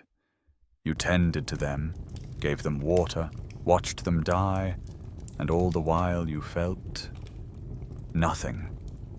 You waited for the weariness to claim you, for the grey breath to settle in your own lungs. But it never came. You were left alone, surrounded by the bodies of everyone you loved with no explanation. Is this a blessing, or a curse of a different kind? You return to your clan, a lone survivor, and they look at you with awe and with a terrifying, raw fear. You are a miracle. You are a monster. You are a ghost who forgot to die. You live in a state of profound and unending bewilderment. The women tend to you, protect you, keep you safe. But they look at you as something other, a sacred artifact, not a person. The children stare at you with wide, curious eyes. You are a relic of a world they will never know. You see the deep, aching grief in the faces of the women whose partners you hunted with, and you are consumed by a terrible survivor's guilt. Why you? Why not them? There is no answer. You are simply the winner of a genetic lottery you never knew you were playing. This is not a flight of fancy. This is the scientific reality of how life survives a plague. We see it happening today. There is a well-known and powerful real-world example, the CCR5 Delta 32 gene mutation. CCR5 is a protein that acts as a receptor on the surface of our white blood cells. It's like a docking port. The HIV virus, in most cases, needs to use this specific port to invade the cell. But some people, particularly those of Northern European descent, have a small mutation in the gene that builds this protein. The resulting CCR5 port is misshapen, and the HIV virus simply cannot dock. People with 2 copies of this mutation are, for all practical purposes, immune to the most common strains of HIV. They can be exposed to the virus, and it just washes harmlessly through their system. A single ancient genetic typo renders them impervious to one of modern humanity's most feared plagues. That is exactly what has happened to you, the immune man. You carry your own version of that life-saving mutation, a quirky, blessed flaw passed down from an ancestor you never knew. It is the only reason you are alive. Geneticists still debate the exact speed at which such a favorable mutation can spread through a population under pressure, but a pandemic like the grey breath would be the most powerful engine of natural selection imaginable. It would have ruthlessly culled every male who didn't have the mutation, leaving only the immune survivors to pass on their genes. Your blood, once ordinary, has now become the clan's most precious resource. You are no longer just a man.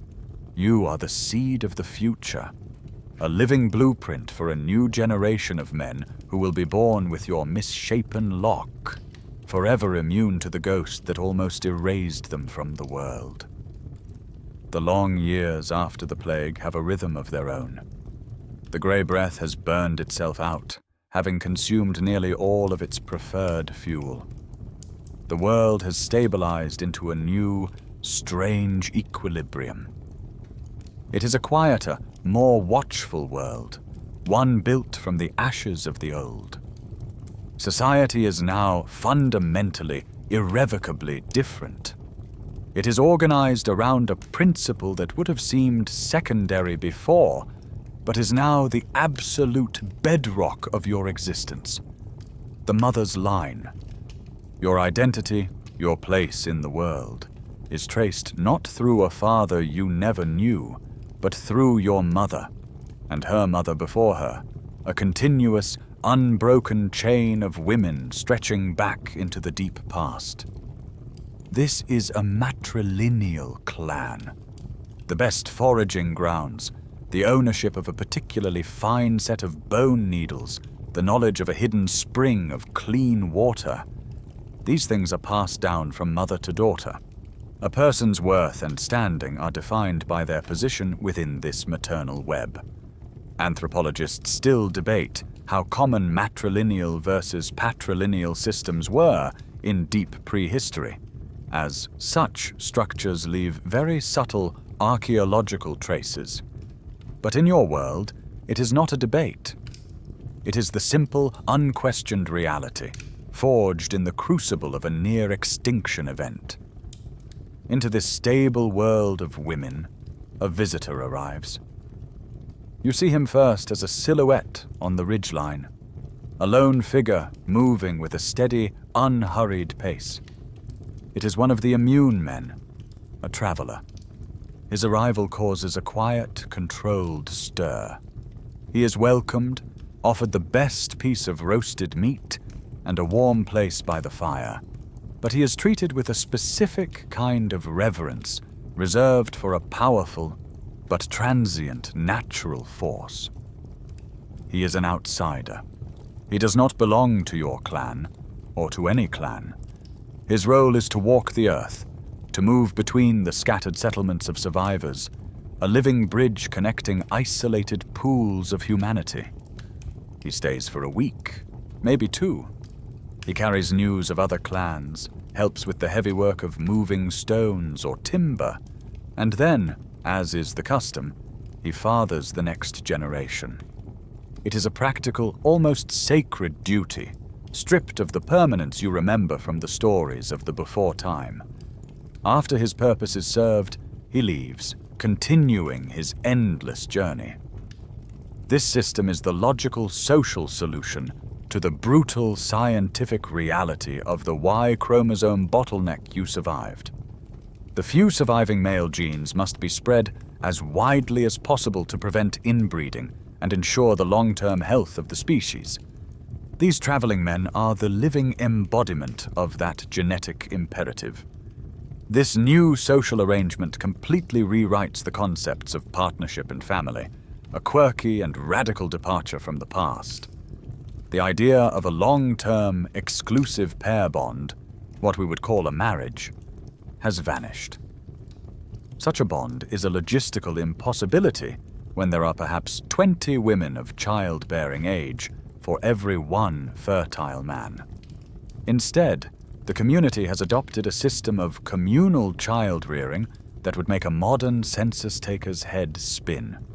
A child's father is a visitor, a memory, but its family is the entire, rock-solid, multi-generational unit of its mother's kin. Every aunt is a second mother, every grandmother a guardian.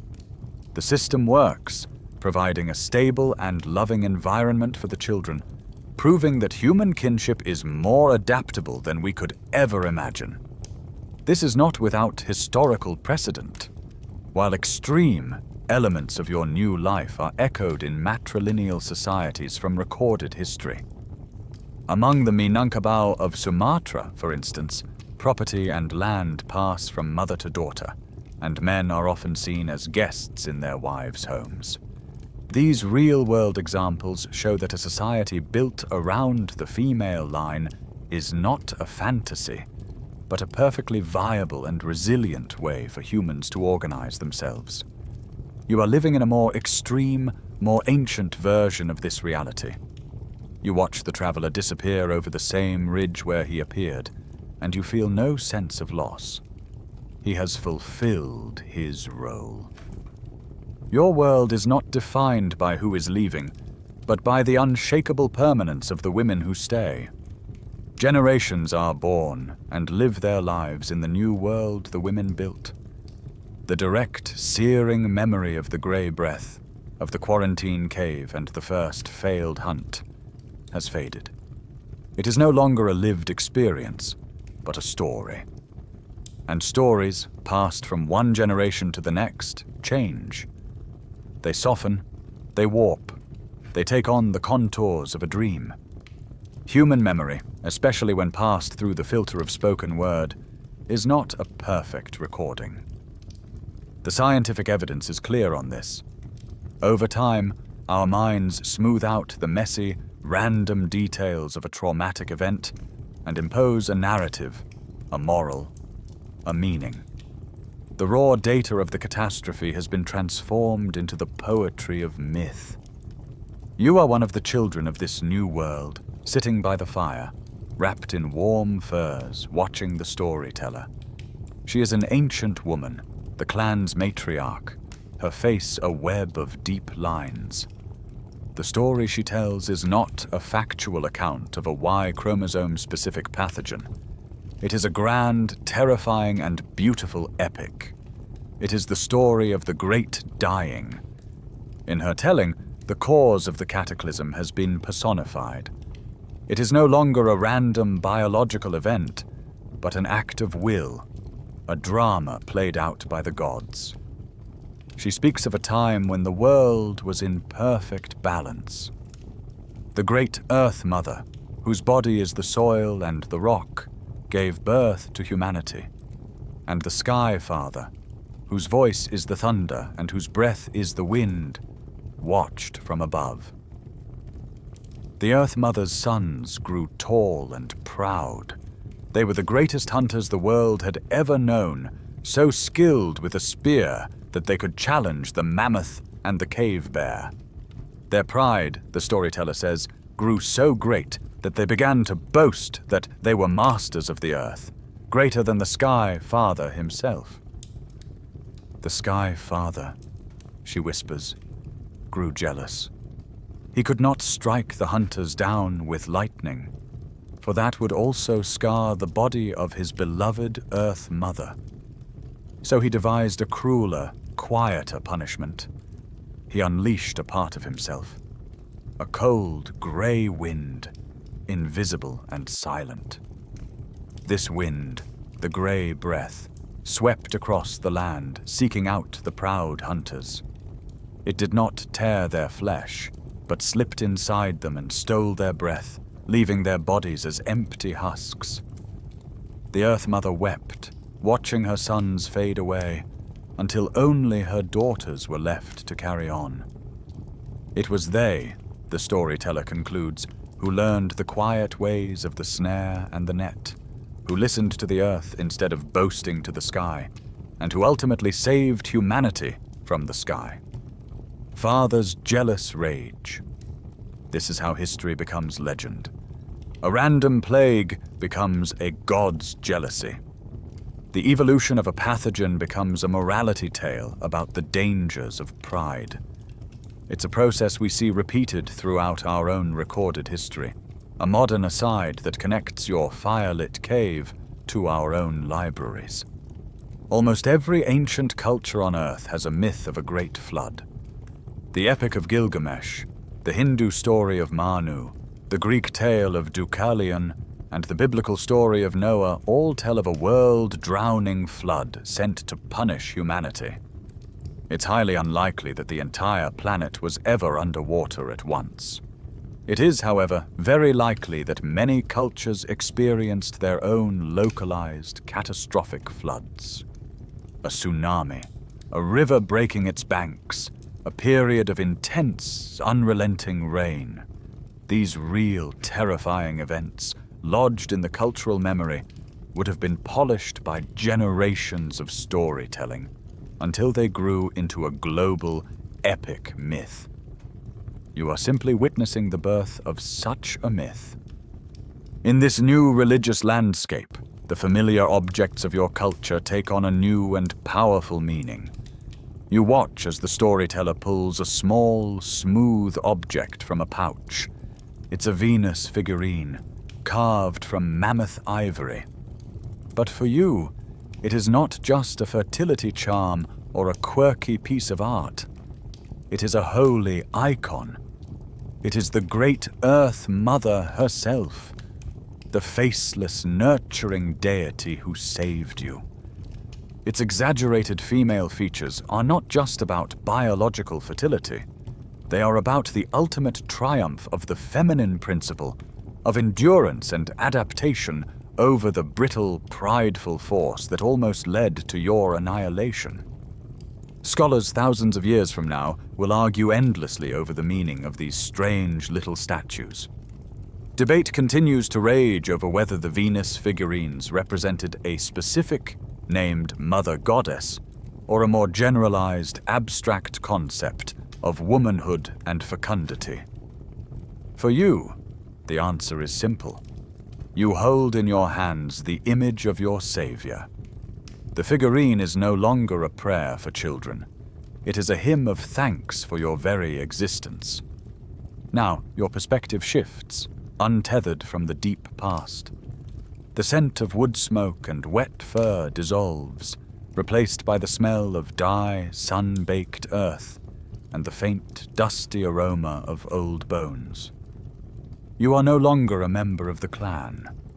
You are an archaeologist, 30,000 years in the future, kneeling in a shallow trench under the brilliant blue sky of a modern European summer. The limestone shelter that was once a home is now a dig site, a meticulously organized grid of strings and trenches. You are a detective, and your crime scene is 300 centuries old. You are looking for the ghost of the grey breath, and the clues are maddeningly subtle.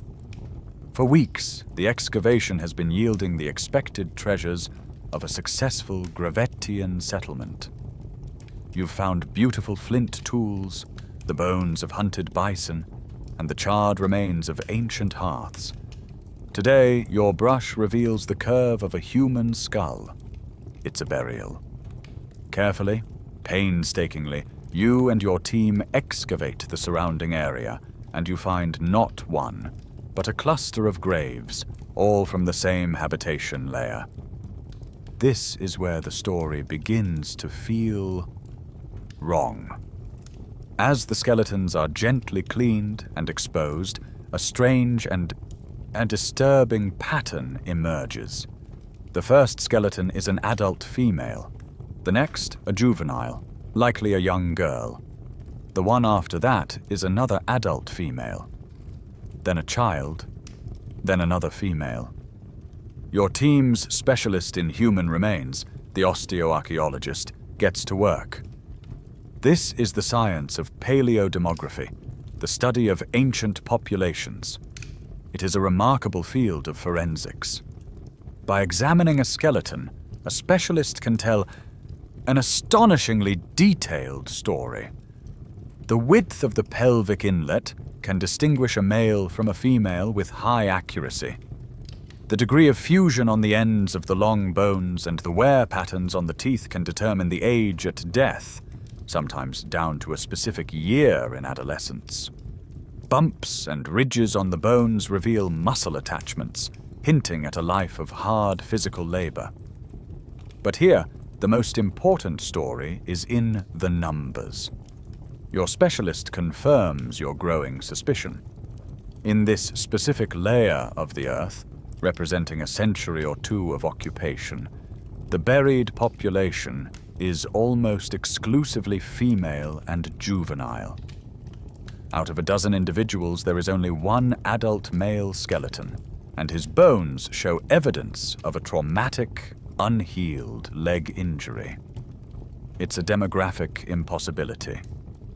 This is the silent, screaming scientific evidence of the catastrophe. In a normal burial population from any period of human history, you would expect a roughly 50-50 split between adult males and females.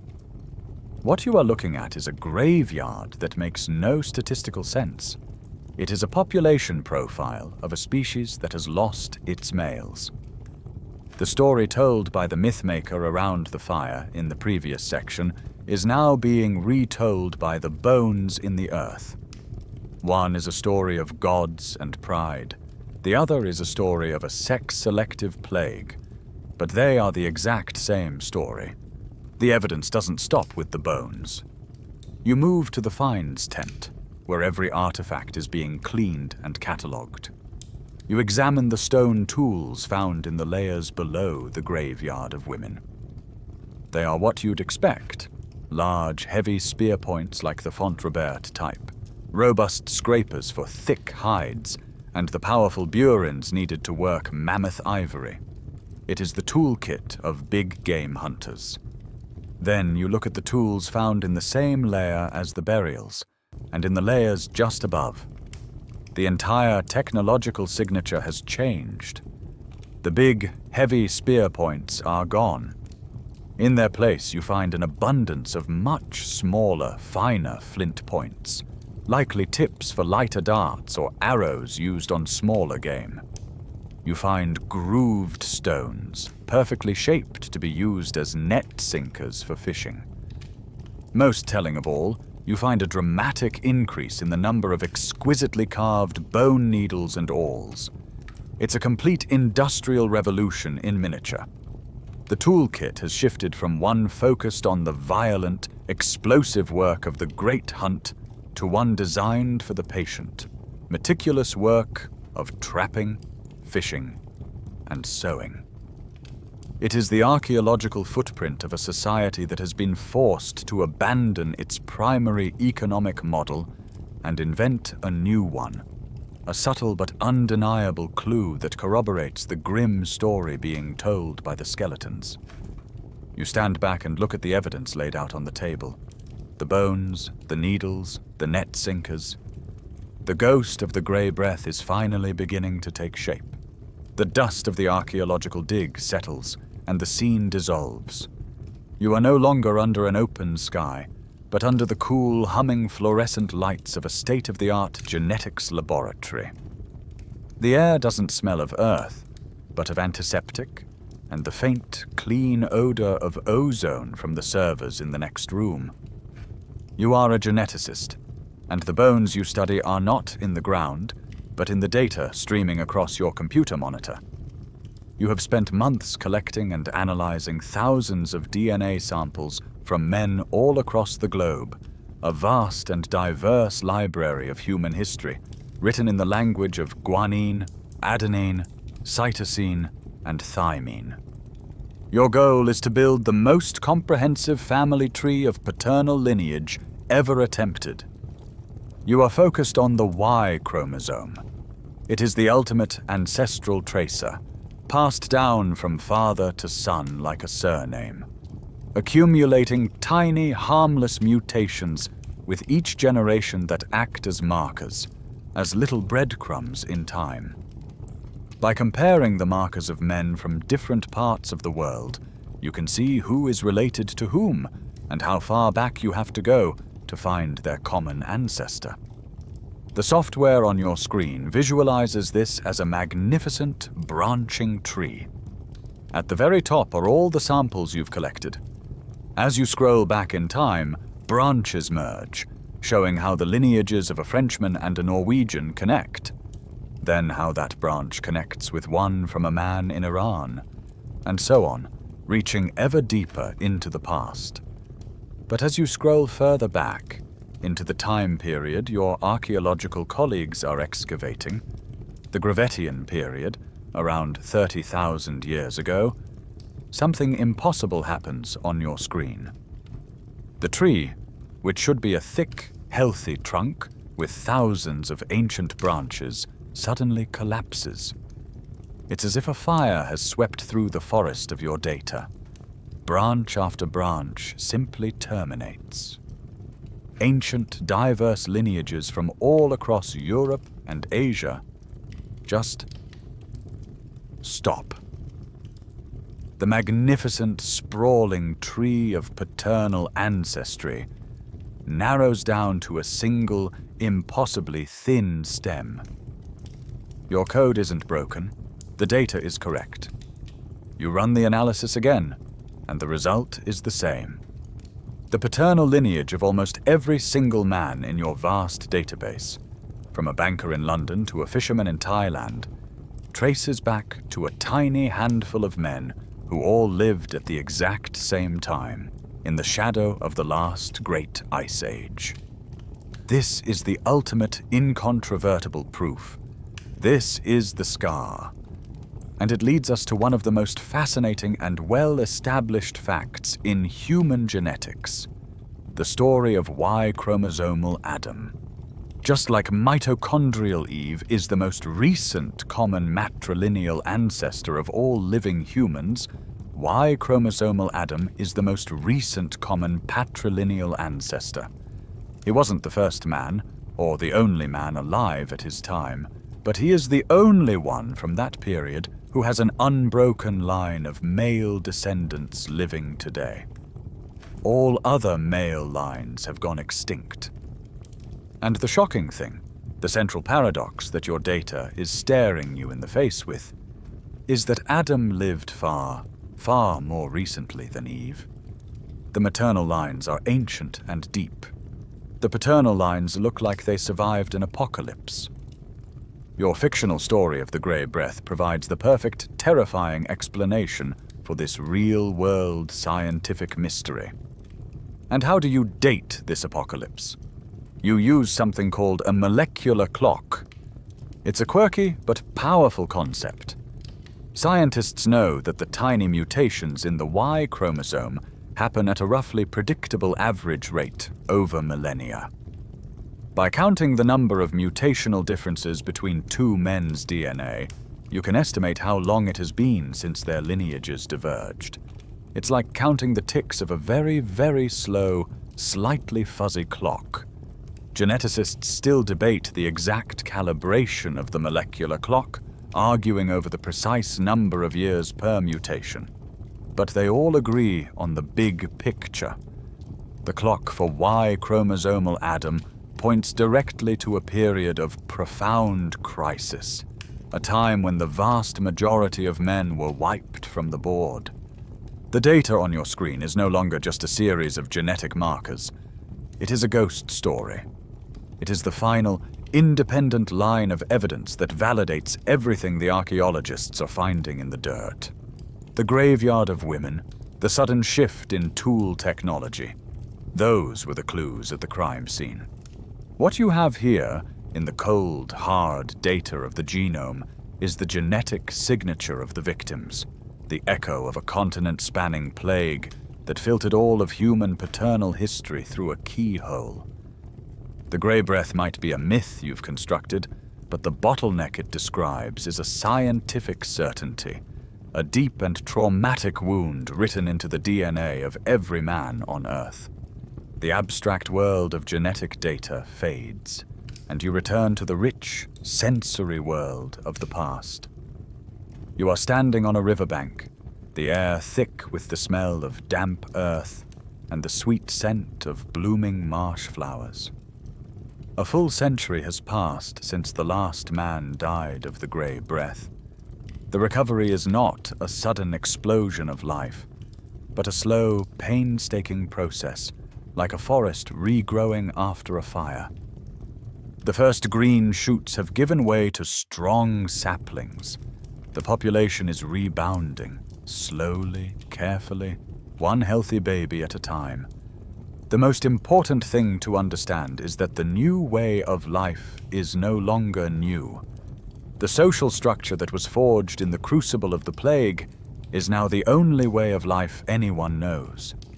It is as natural and unquestioned as the rising of the sun. The matrilineal clan is not a temporary adaptation. It is tradition. It is culture.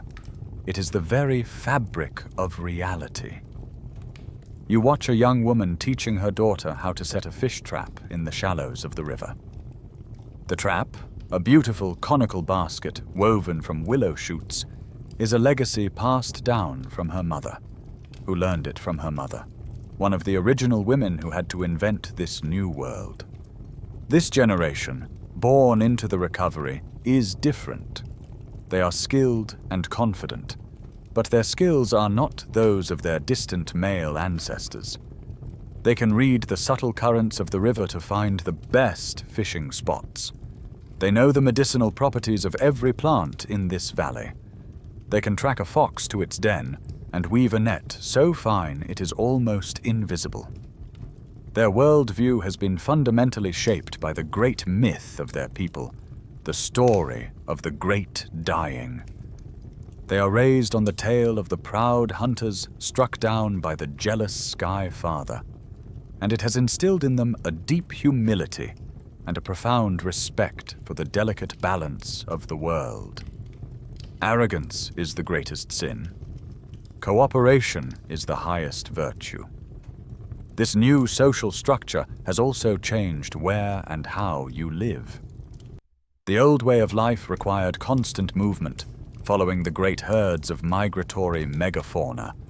But a society built on trapping, fishing, and intensive gathering is a society that can stay in one place.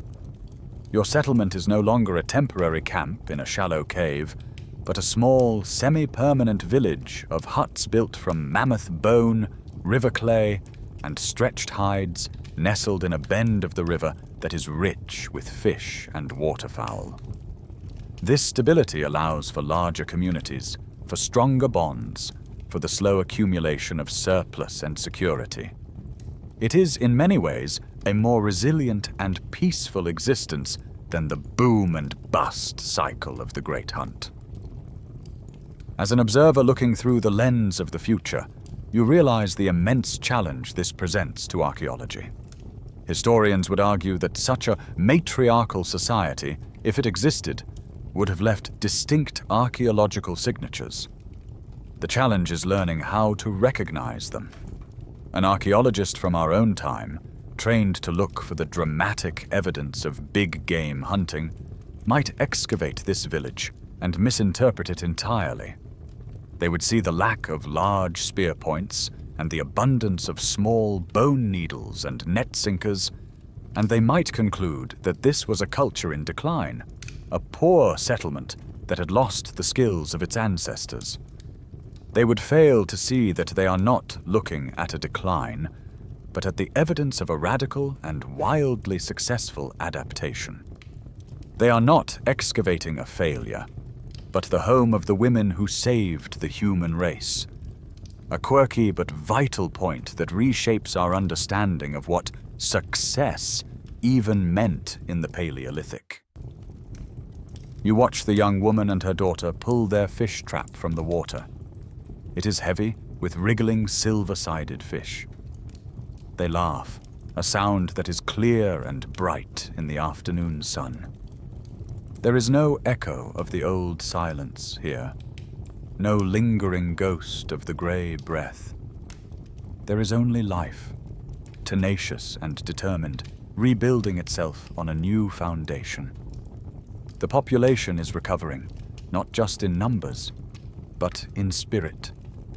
Several more centuries slide by, as silent and immense as the glaciers that are now almost imperceptibly beginning to retreat. The male population, seeded by the descendants of the few immune survivors, has recovered. Genetically speaking, the Bottleneck is still a recent event, a shallow point in the river of your ancestry. But the river itself is flowing again, wide and healthy. There are boys and men in your village once more. They grow up within the strong, unshakable framework of the Matrilineal clan, learning the ways of the net and the snare alongside their sisters, their identities shaped by the great myths of the Earth Mother and the cautionary tale of the proud hunters. But an echo of the old world, a ghost in the blood, still lingers. You see it in the young men. They have mastered the small hunt, but their eyes are drawn to the horizon, to the vast, shaggy herds of mammoth that still roam the plains. The stories they were raised on were meant as a warning, but they also contained an undeniable thread of awe and adrenaline. Now, a group of these young men, bold and restless, comes before the council of elder women. They want to attempt a great hunt. They want to hunt a mammoth. The proposal is met with a deep, collective shudder. To the matriarchs, this sounds like blasphemy. It feels like tempting the Sky Father's wrath all over again, a dangerous return to the arrogance that almost destroyed your people. Their first instinctual answer is a resounding no, but the young men are persistent. They argue that the world is changing, that the smaller game is becoming less predictable as the climate slowly shifts. A single mammoth, they claim, could provide the security the clan needs to survive the next long winter. Its bones providing fuel and material for shelters, its fat a treasure trove of energy. A tense debate unfolds, one that pits the deep, conservative trauma of the past against the restless ambition of the future. And this is where a quirky and beautiful truth about your new society is revealed. The women, in their quest to preserve all knowledge, did not just save the stories of the curse, they preserved everything. The epic poems and fireside songs they passed down through the generations were not just myths. They were technical manuals, instruction guides encoded in rhyme and meter. They contained the precise details of how to track a mammoth, how to read its behavior, how to anticipate its charge, and how to use the landscape to your advantage. The women, who had never thrown a spear at a giant in their lives, had become the sole librarians of the great hunt.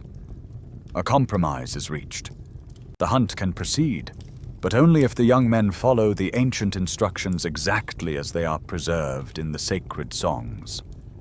They must treat the hunt not as a conquest, but as a solemn ritual, asking for the mammoth's permission, honoring its spirit. The young men agree. You watch as an old woman, her voice a reedy whisper, teaches them the chants, her hands drawing maps in the dirt, explaining the flanking maneuvers and the kill zones described in the verses. It is a surreal and powerful scene. The keepers of a pacifist tradition teaching the art of an ancient war. The day of the hunt arrives. You are there, part of the crowd that watches from the safety of a high ridge, your heart a frantic drum against your ribs. It is a feeling torn between a deep, ancestral fear of the past and a soaring hope for the future. The young men look small against the immense landscape. They find their mammoth, an old bull grazing alone, and the epic saga comes to life before your eyes. You see them using fire to drive it towards a gully, just as the song describes. You see them using atlatls, a technology recreated from descriptions in the myths and from ancient examples found in the back of the cave. The hunt is clumsy. They are not the practiced, hardened hunters of the before time. Their movements are hesitant, their coordination imperfect. But they are disciplined. They follow the old woman's instructions to the letter, and it works. The great beast falls, and a cheer goes up from the ridge, a sound of pure, unadulterated triumph that has not been heard in this valley for 500 years. When the hunters return, successful, their faces smeared with blood and joy, it marks a profound turning point. Archaeologists debate how quickly a society can revert to older cultural practices after a major disruptive event. But what you are witnessing is not a simple reversion. It is the beginning of a synthesis, a slow, careful blending of the old world and the new. The great hunt has returned, but it is forever changed. No longer a symbol of male pride, but a testament to the clan's collective memory. A victory made possible by the wisdom of the women who kept the flame alive. The success of the mammoth hunt sends a wave of renewed confidence through the clan. It's not the arrogant pride of the ancient stories, but a quieter, more profound self-assurance. You have faced the ghosts of your past and have not just survived, but triumphed by blending the old ways with the new. This act of remembering and reinventing inspires a new kind of pilgrimage. For the first time in generations, the clan's matriarch decides it is time to visit the deep caves, the sacred galleries of the ancestors, to see the art of the old ones not as a painful reminder, but as a source of wisdom. You are part of the small group chosen for the journey, carrying torches made of pine branches soaked in fat. The entrance to the cave is a small, dark mouth in the side of a limestone cliff. As you step inside, the warmth of the sun vanishes, replaced by a profound subterranean cold. The air is heavy, still, and smells of damp stone and something else. Something ancient. The only sound is the sputtering hiss of your torches and the drip, drip, drip of water echoing in the immense darkness ahead.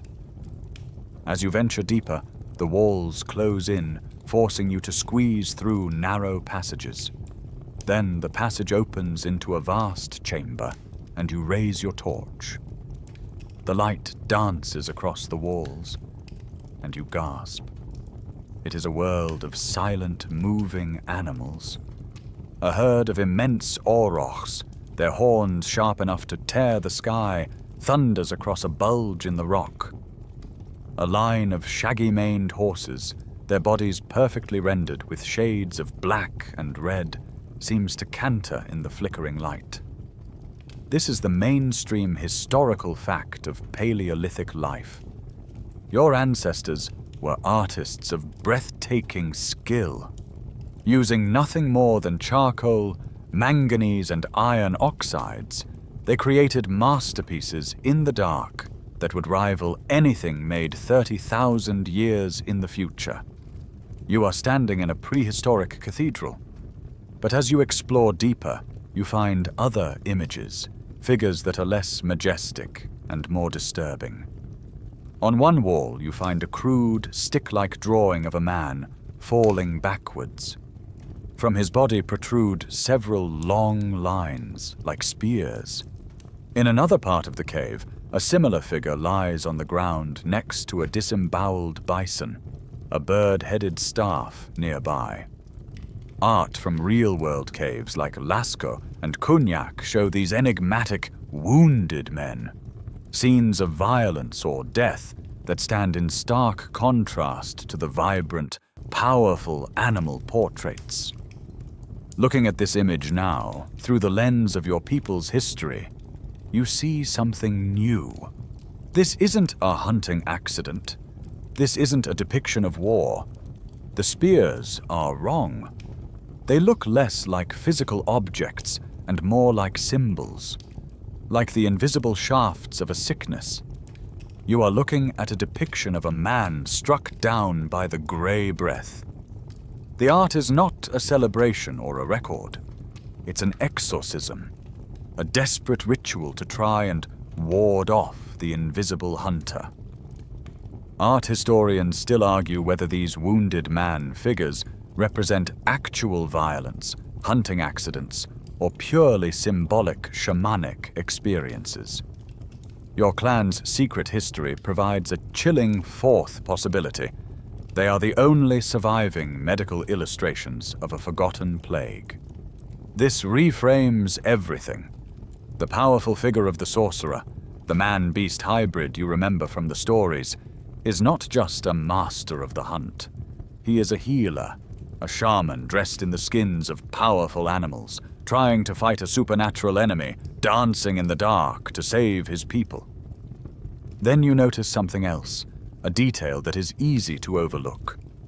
All around the magnificent animal paintings, the walls are covered in geometric shapes, grids of red dots, parallel lines, sharp zigzags.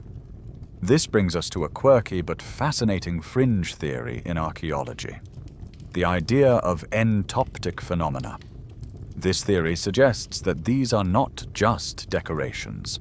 They are literal depictions of the neurological light shows our brains produce on the edge of consciousness, in deep trance states, or under the influence of hallucinogens. They are the shapes you see when you close your eyes and press gently on your eyelids. The ancient shamans, desperate for a cure for the grey breath, would have journeyed deep into these caves, starved themselves, and entered trance states, seeking answers in the spirit world. The geometric patterns on the walls are a record of their hallucinatory journey, the static of the spirit world, the visual noise they experienced in their quest. The art of the cave is not just what they saw in the world, but what they saw inside their own minds during the darkest days of the plague. The cave is a testament to survival, a prayer book, and a harrowing medical chart, all painted on stone, waiting in the dark for you to finally understand the full story. The torchlight on the cave walls fades, and with it, the centuries and then the millennia begin to slide by, an unimaginable cascade of time. 10,000 years pass. Then 15,000. The world you knew, the world of the great glaciers and the endless mammoth steppe, is vanishing. The immense sheets of ice that once covered half the continent are in a slow, agonizing retreat, groaning and cracking as they shrink back towards the poles. This is the end of the last glacial maximum, a profound and global climate shift that is utterly reshaping the planet. A mainstream historical fact is that this was not a gentle spring thaw, but a chaotic and unpredictable period of transformation. As the ice melted, sea levels rose dramatically, flooding coastal plains. The vast open tundras were replaced by dense, sprawling forests of birch, pine, and oak. The world is becoming warmer, wetter, and in many ways a far more difficult place to live. The giants are gone. The mammoths, the woolly rhinos, the giant deer. Their world of ice and grass has disappeared, and they have disappeared with it. Their extinction forces your descendants to adapt or die. This new era, known to archaeologists as the Mesolithic or Middle Stone Age, is a time of incredible human innovation, born from the necessity of surviving in these new, dense forests. The great hunt is replaced by the pursuit of more solitary, fleet-footed animals, like the red deer and the wild boar. The toolkit changes again, with a new emphasis on incredibly small, sharp flint blades called microliths, which can be set into bone or wood to create sophisticated composite tools like barbed harpoons and arrows. And what of the society the women built? The matrilineal clans that saved your species? The legacy is complex and varied. In some regions, where the new forest environment favored the old, diversified economy of trapping, fishing, and gathering, the matrilineal structure remained strong. It was the most logical and efficient way to organize society, a tradition sanctified by thousands of years of success.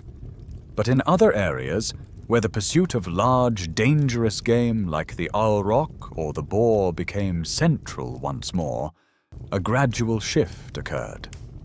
The male hunting group regained its economic and social prominence, and with it, societies slowly reverted to a more patriarchal or egalitarian balance. There was no single human story. There was a mosaic of different adaptations, different solutions to the great problem of survival. But regardless of the specific social structure, the memory of the grey breath left a permanent, indelible mark on the human psyche. The specific story of the jealous Sky Father and the proud hunters might be long forgotten, its details lost to the immense gulf of time. But the emotional core of the story, the deep, primal fear of a sudden and inexplicable collapse, has been woven into the very fabric of human consciousness. It has become a kind of cultural inheritance, a subconscious understanding that civilization is a fragile, delicate thing, a thin sheet of ice over a deep, cold ocean. You see it in the new rituals.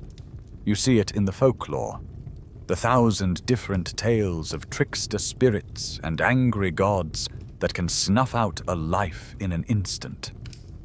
This deep-seated anxiety becomes a driving force for innovation. Why did your descendants start building more permanent settlements? Perhaps it wasn't just about resources, but about creating a bastion of safety and community in a fundamentally unsafe world. Why did they develop more complex spiritual beliefs? To find more powerful ways to appease the unpredictable forces that could shatter their lives without warning. The memory of the plague is no longer a story that is told, but a feeling that is felt.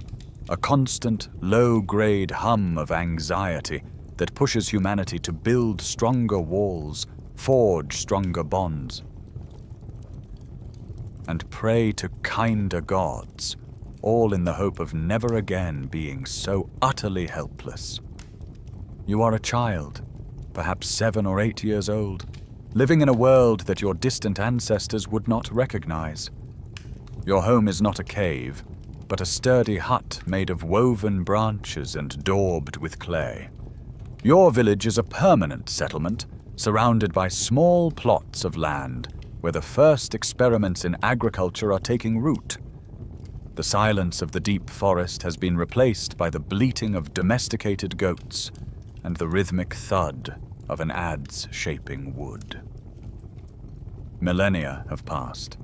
The story of the grey breath, of the matrilineal clans and the immune survivors, is now a piece of geology, a layer of memory buried so deep it is unreachable.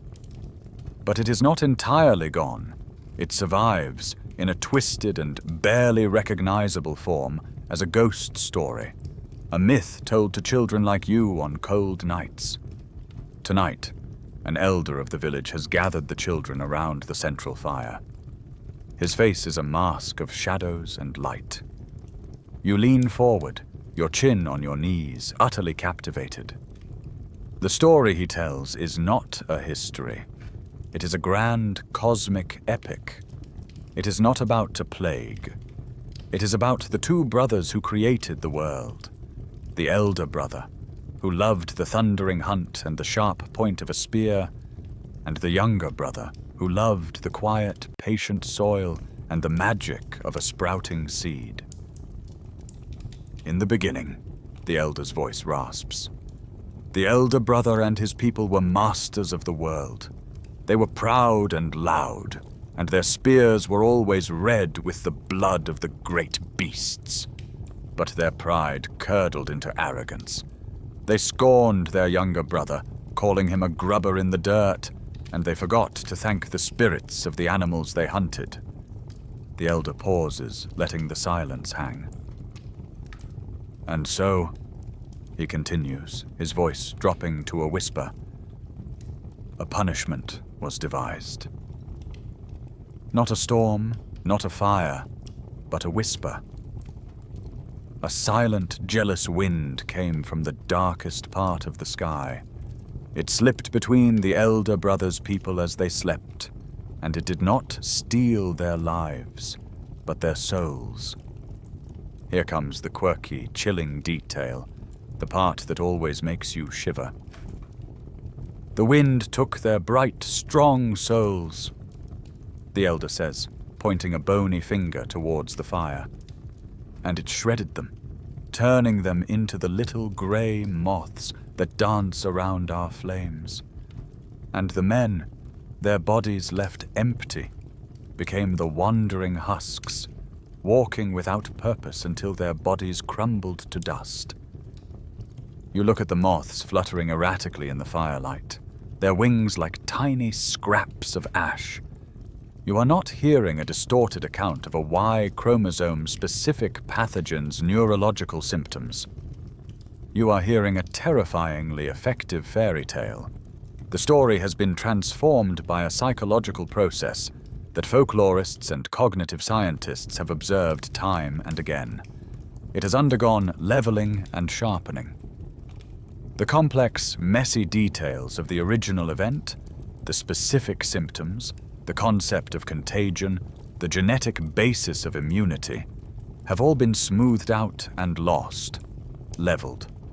The core elements, men died, it was mysterious, it was a result of pride, have been exaggerated and given a clear, simple moral, sharpened.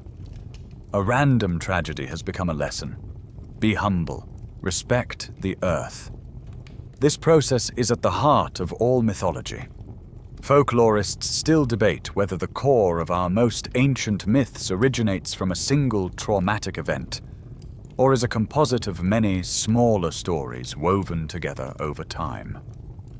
Was the Norse myth of Ragnarok, the final world-destroying battle of the gods, a distant, warped memory of a single, cataclysmic volcanic eruption? Or was it a collection of fears about winter, war, and famine, all bundled into one epic narrative? The answer is likely unknowable. You, as a child listening to this story, are in the same position as we are when we read our own ancient epics. When we read the Epic of Gilgamesh and come to the story of the Great Flood that drowns the world, we read it as pure fantasy. We don't feel the terror of the Mesopotamian villager 5,000 years ago, watching the Tigris and Euphrates rivers overflow their banks in a real, life-destroying deluge that became the seed of that myth. The raw, historical trauma has been completely insulated by layers of story. You don't know that the tale of the moth souls is a true story about your own ancestors. It doesn't fill you with a sense of historical dread. It just fills you with a deep, childish fear of the dark and a newfound suspicion of moths. The truth is no longer accessible.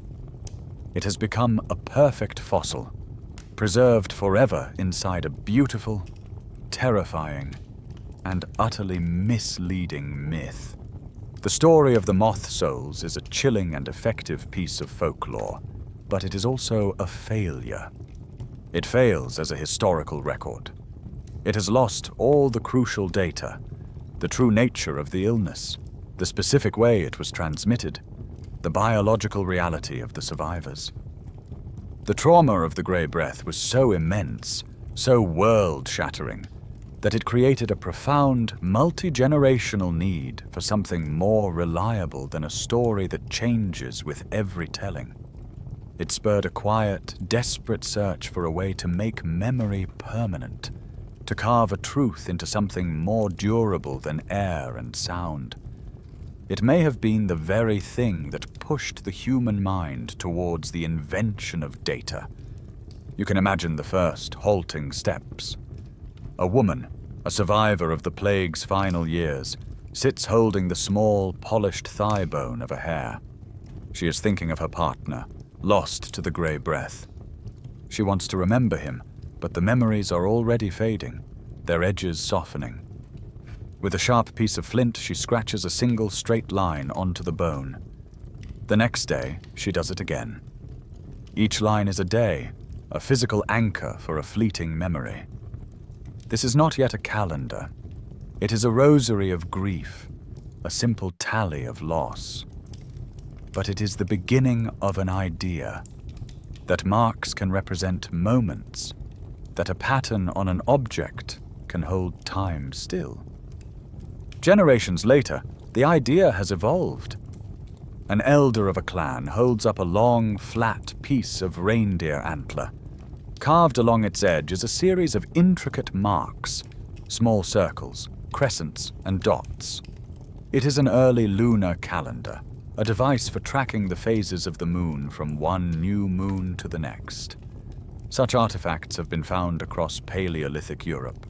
They are often interpreted simply as hunting or gathering aids, a way to know when the salmon will be running or when a certain plant will be ready to harvest. But in the context of your history, this tool has a second, much deeper purpose. It is not just for tracking the seasons of the coming year, it is for counting the years that have passed since the recovery began. Each full cycle of moons is a year of survival. Each new mark is a small victory against the chaos, a declaration that you are still here. It is a generational clock, a way of saying, we have survived 10 generations since the Great Dying. We have survived 20. This drive to record and count culminates in one of the most enigmatic and fascinating artifacts ever discovered from the deep past. In the 1950s, on the shores of a lake in what is now the Democratic Republic of Congo, an archaeologist found a small, dark brown bone. It was the fibula of a baboon, with a sharp piece of quartz embedded in one end for engraving. But it was the engravings on the bone itself that were so startling. This was the Ishango bone. The bone is covered in 3 columns of carefully carved notches, arranged in distinct, deliberate groups. This is not a random collection of marks. One column contains groups of 11, 13, 17, and 19 notches, all the prime numbers between 10 and 1920. Another column has groups that seem to represent a system of doubling, 3 notches next to 6, 4 next to 8. The mainstream interpretation is cautious. Many scientists believe it is simply a tally stick, or perhaps a kind of mathematical game. But other scholars, the ones with a flair for the dramatic, see something far more significant. This is the quirky tidbit, the fringe theory that breathes life into the bone. What if the Ishango bone is a sophisticated mathematical device, a prehistoric slide rule, a complex lunar calendar that tracks the moon's cycle over a period of 6 months? In your world, the bone's purpose is clear. It is a memory machine. It is a direct descendant of that first, grief-stricken tally mark, now evolved into a powerful tool for understanding the world and preserving its history. The prime numbers are not a game. They are sacred, indivisible, perhaps representing the core family units that survived. The doubling sequence is a prayer for abundance, a magical incantation for the recovery to continue. The person who carved this bone was not just a hunter or a shaman. They were a scientist, a data analyst, using the abstract power of mathematics to impose order on a universe that had proven to be terrifyingly chaotic. They were fighting back against the fading of memory, ensuring that the most important story in human history, the story of your survival, would not be lost to the shifting sands of myth. It was a promise carved in bone to never ever forget. For a time, the world feels as if it has found its new shape. The myths are established, the new ways of life are entrenched, and the tools of memory are being perfected. Your people, the descendants of the survivors, have carved a stable, resilient existence out of a world that once tried to erase you. You feel a sense of security, a belief that the worst is over. But the story of your survival has one last stunning complication. You are not the only kind of human in this world. One day, a scouting party returns to the village, their faces pale with a kind of shock you haven't seen in generations. They were tracking a herd of ibex high up in the mountain passes when they saw them. A different kind of people. They were shorter, but immensely powerful, with broad chests and thick, muscular limbs. Their faces were dominated by a heavy brow ridge, and their skulls were long and low. They were Neanderthals. You had heard of them, of course. They were the old ones, the people from the deep past who were now rarely seen, believed to be fading from the world. But this wasn't the most shocking part of the scouts' report. The Neanderthal group was a hunting party, and it was composed entirely of strong, healthy, adult males. They laughed and joked as they worked, their bodies brimming with a vitality that felt like a punch to the gut of your own cultural memory. The grey breath had not touched them. This discovery sends a ripple of existential terror through your clan. The entire foundation of your new religion, your cautionary tales of the proud hunters and the jealous sky god, is suddenly thrown into question. If the curse was a punishment for arrogance, why did it spare these people, who were also great hunters? The truth is far more terrifying than any myth. The plague was not a curse.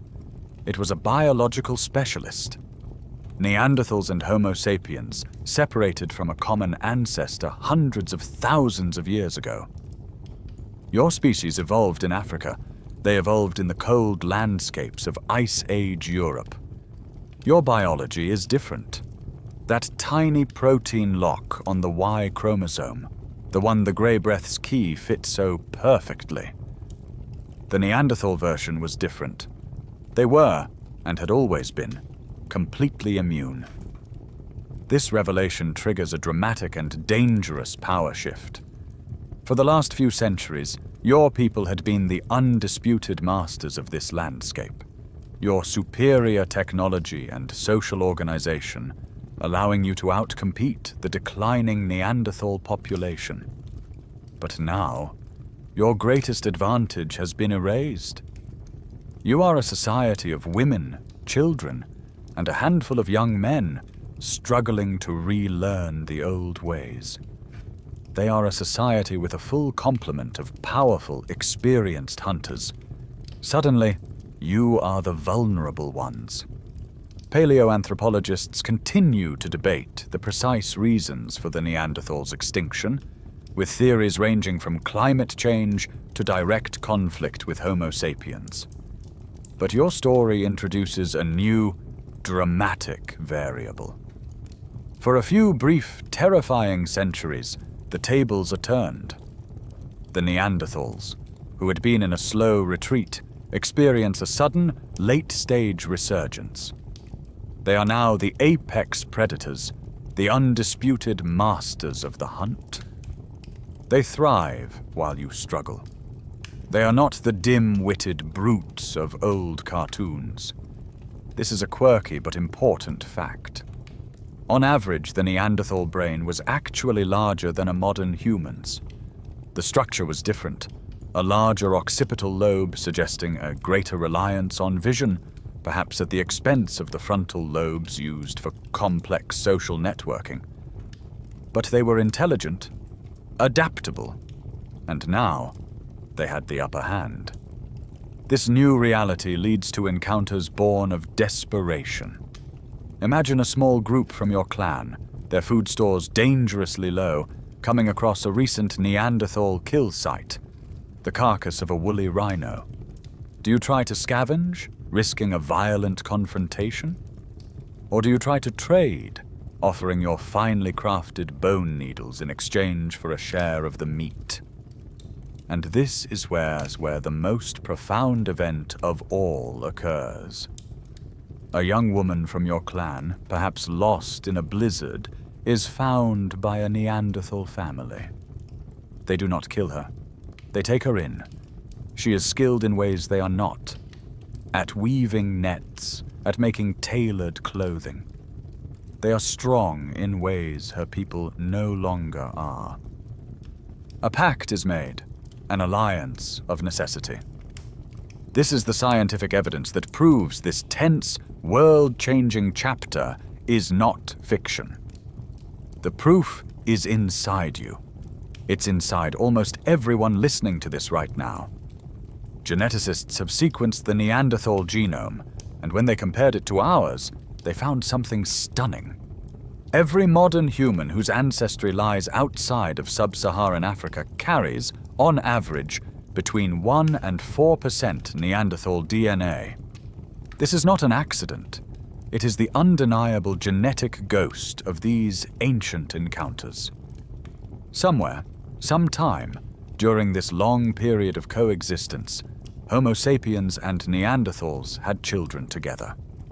Your story provides the perfect crisis to make these encounters not just possible, but necessary.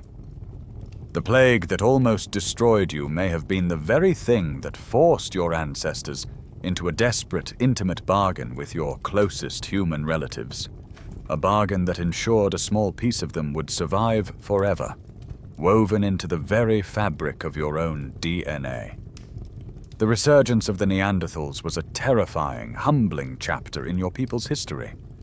For a few centuries, it seemed as if the story might end differently, that you, Homo sapiens, would be the ones to fade into myth, a ghost species remembered only by a few strands of DNA in a more successful human line.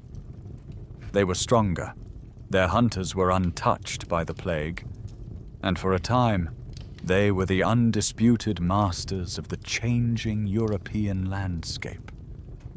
And yet, you are the one here now, listening to this story. They are gone. Why? If they held every advantage, why did your struggling, traumatized, reorganized society not only survive, but ultimately thrive, while they vanished from the earth forever? The answer is a beautiful and profound paradox. Your people survived not in spite of the grey breath, but because of it. The plague was a crucible, an act of evolutionary fire that burned your old world to the ground. But from those ashes, you were forced to build something new, something stronger and more flexible than what had existed before. The catastrophe was the most important lesson you ever learned, and it gave you the exact tools you needed to survive the next great test. Your first advantage was your new economy. While the Neanderthals continued to be the masters of the close quarters, high-risk hunt for big game, your society had perfected a diversified portfolio of survival. You had the nets, the traps, the fishing weirs, the encyclopedic knowledge of every edible plant, tuber, and insect for miles. When the climate continued to warm and the great herds of megafauna dwindled and disappeared, the Neanderthals' specialized hunting culture began to starve. Their entire world was built on a resource that was vanishing. Your world, however, was built on a web of smaller, more reliable resources. You were already experts at living off the new landscape because you'd had no other choice. Your second and perhaps greatest advantage was the social revolution the plague had forced upon you. The matrilineal clans, forged in shared trauma and mutual dependency, were larger and more interconnected than the small, isolated family groups of the Neanderthals. Your trade networks, which once carried a deadly pathogen, now carried information and aid. If one of your villages suffered a flood or a fire, others would come to its assistance, bound by the complex web of female kinship. The Neanderthals, in their smaller, more scattered groups, were more vulnerable. A single bad winter or a failed hunting season could wipe out an entire clan with no one to help them. Your society had a built-in safety net. Theirs did not. This leads to the great, unresolved mystery of paleoanthropology. The ultimate extinction of the Neanderthals is one of science's greatest mysteries. Was it the rapid climate change at the end of the Ice Age that destroyed their habitat? Was it direct, violent competition from the growing populations of Homo sapiens? Was it a different disease, one to which they had no immunity? Our scenario suggests a fourth, more subtle answer. Your Homo sapiens ancestors didn't necessarily win a direct fight. They won because they had already survived an apocalypse. The plague had stress-tested your society to its absolute breaking point, and what emerged was a culture that was more resilient, more cooperative, and far more adaptable. The Neanderthals, who never had to face the crucible of the grey breath, were stronger in the old world, but they were also more rigid. When the climate crisis hit, their society, like a brittle piece of flint, shattered. Yours, like a woven willow basket, bent and reshaped itself to the new reality. Your victory was not one of muscle, but of imagination.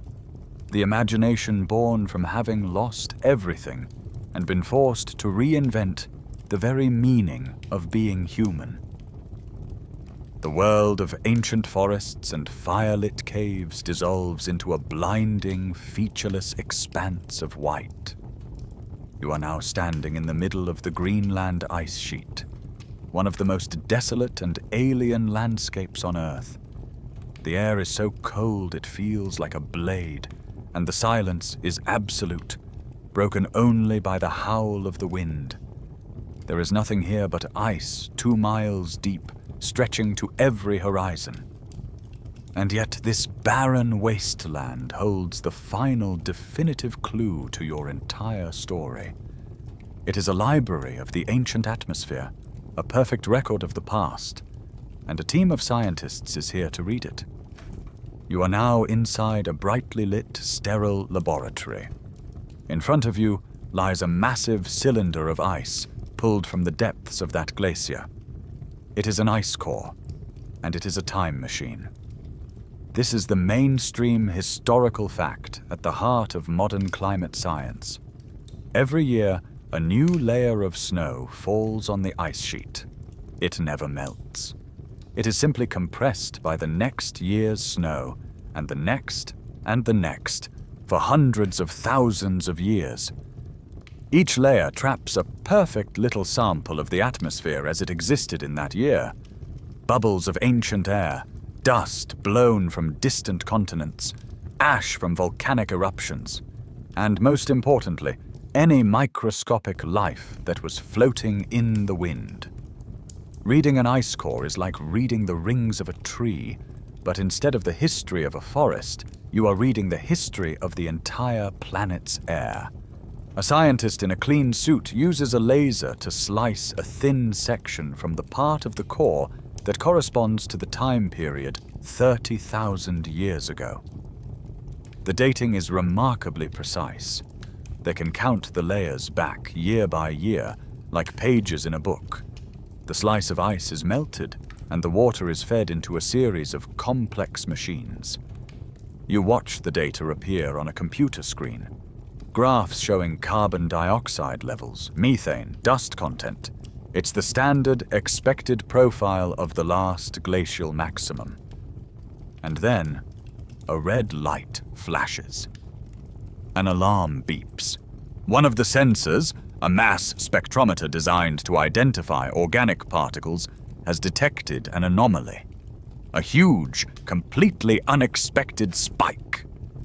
There, in the layers of ice corresponding to a period of roughly 2 centuries, starting almost exactly 30,000 years ago, is a massive concentration of something that doesn't belong. It's not dust or volcanic ash. It's a biological particle. The sample is rushed to a powerful electron microscope.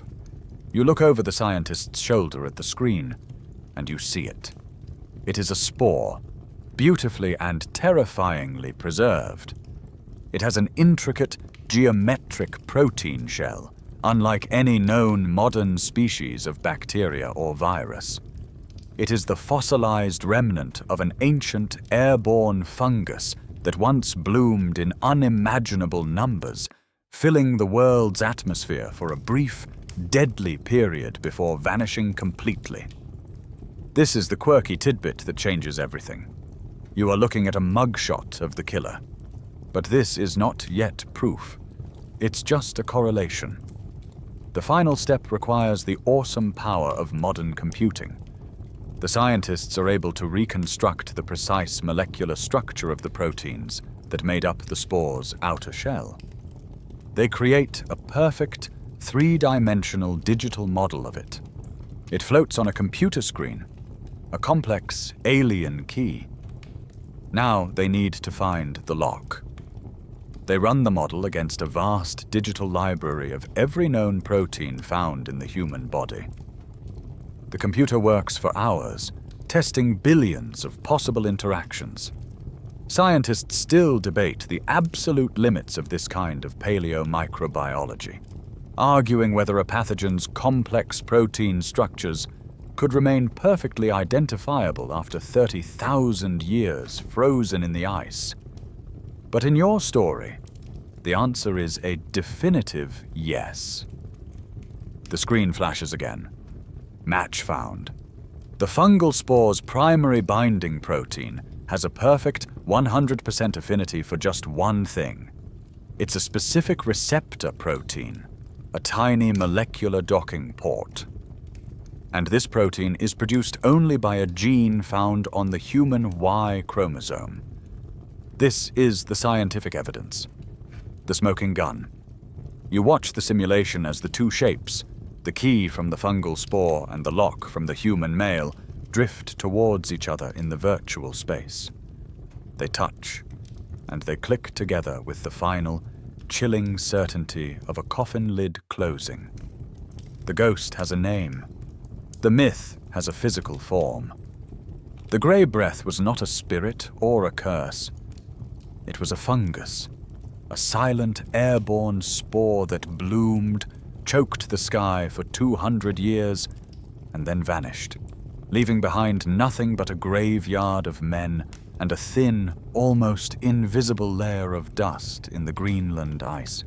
The sterile, white world of the ice lab melts away, and you find yourself in a place that is both mundane and, on this particular day, electric with importance. You are in a university conference room. The lighting is unflatteringly fluorescent. The coffee in the paper cups is lukewarm, and the air is thick with the quiet, intense energy of a paradigm shift. Around a large, polished table sit the four detectives who have been unknowingly working on the same case for years, separated by the walls of their academic disciplines. There is the archaeologist, her hands still faintly stained with the dust of the dig site. There is the geneticist, his eyes tired from staring at computer code. There is the climatologist, who still feels the phantom cold of the ice cores in his bones. And there is a paleoanthropologist, an expert in the myths and social structures of ancient peoples. Today, they are putting all the pieces on the table together for the very first time. The archaeologist speaks first. She lays out her evidence like a series of clues from a crime scene. For years, she says, her voice steady but filled with a career's worth of passion, we've been excavating these sites, and we kept finding this anomaly, this layer in the earth where the story just breaks. We found the graveyards filled only with women. We saw the entire technological system change overnight, from a culture of big game hunters to one of net makers and trappers. We knew we were looking at a society that had suffered a catastrophic loss of its men and then completely reinvented itself to survive. But we couldn't say why. Then the geneticist leans forward. He projects an image onto the screen on the wall. It's the Y-chromosome family tree, the one you saw before, with its thousands of branches suddenly collapsing into a single fragile stem. And we, he says, pointing to the bottleneck, had the mirror image of that story written in the human genome. We found the genetic scar of a male-specific apocalypse, a die-off so complete that it reset the paternal history of an entire continent. The molecular clock dated this event to almost exactly 30,000 years ago. He clicks to the next slide. and a timeline appears. The archaeological layer of the graveyard of women and the genetic bottleneck line up so perfectly it sends a shiver down your spine. They had found the same event, one written in bone, the other in blood. The anthropologist chimes in. And we had the ghost of that event, he adds. We had the distorted echoes in the folklore that came thousands of years later. The myths of a sky god who only punished men, the stories of the moth souls. We always assumed it was just a story, a metaphor for social change. We never dreamed it was the memory of a real, biological catastrophe. For years, this is where the investigation was stalled.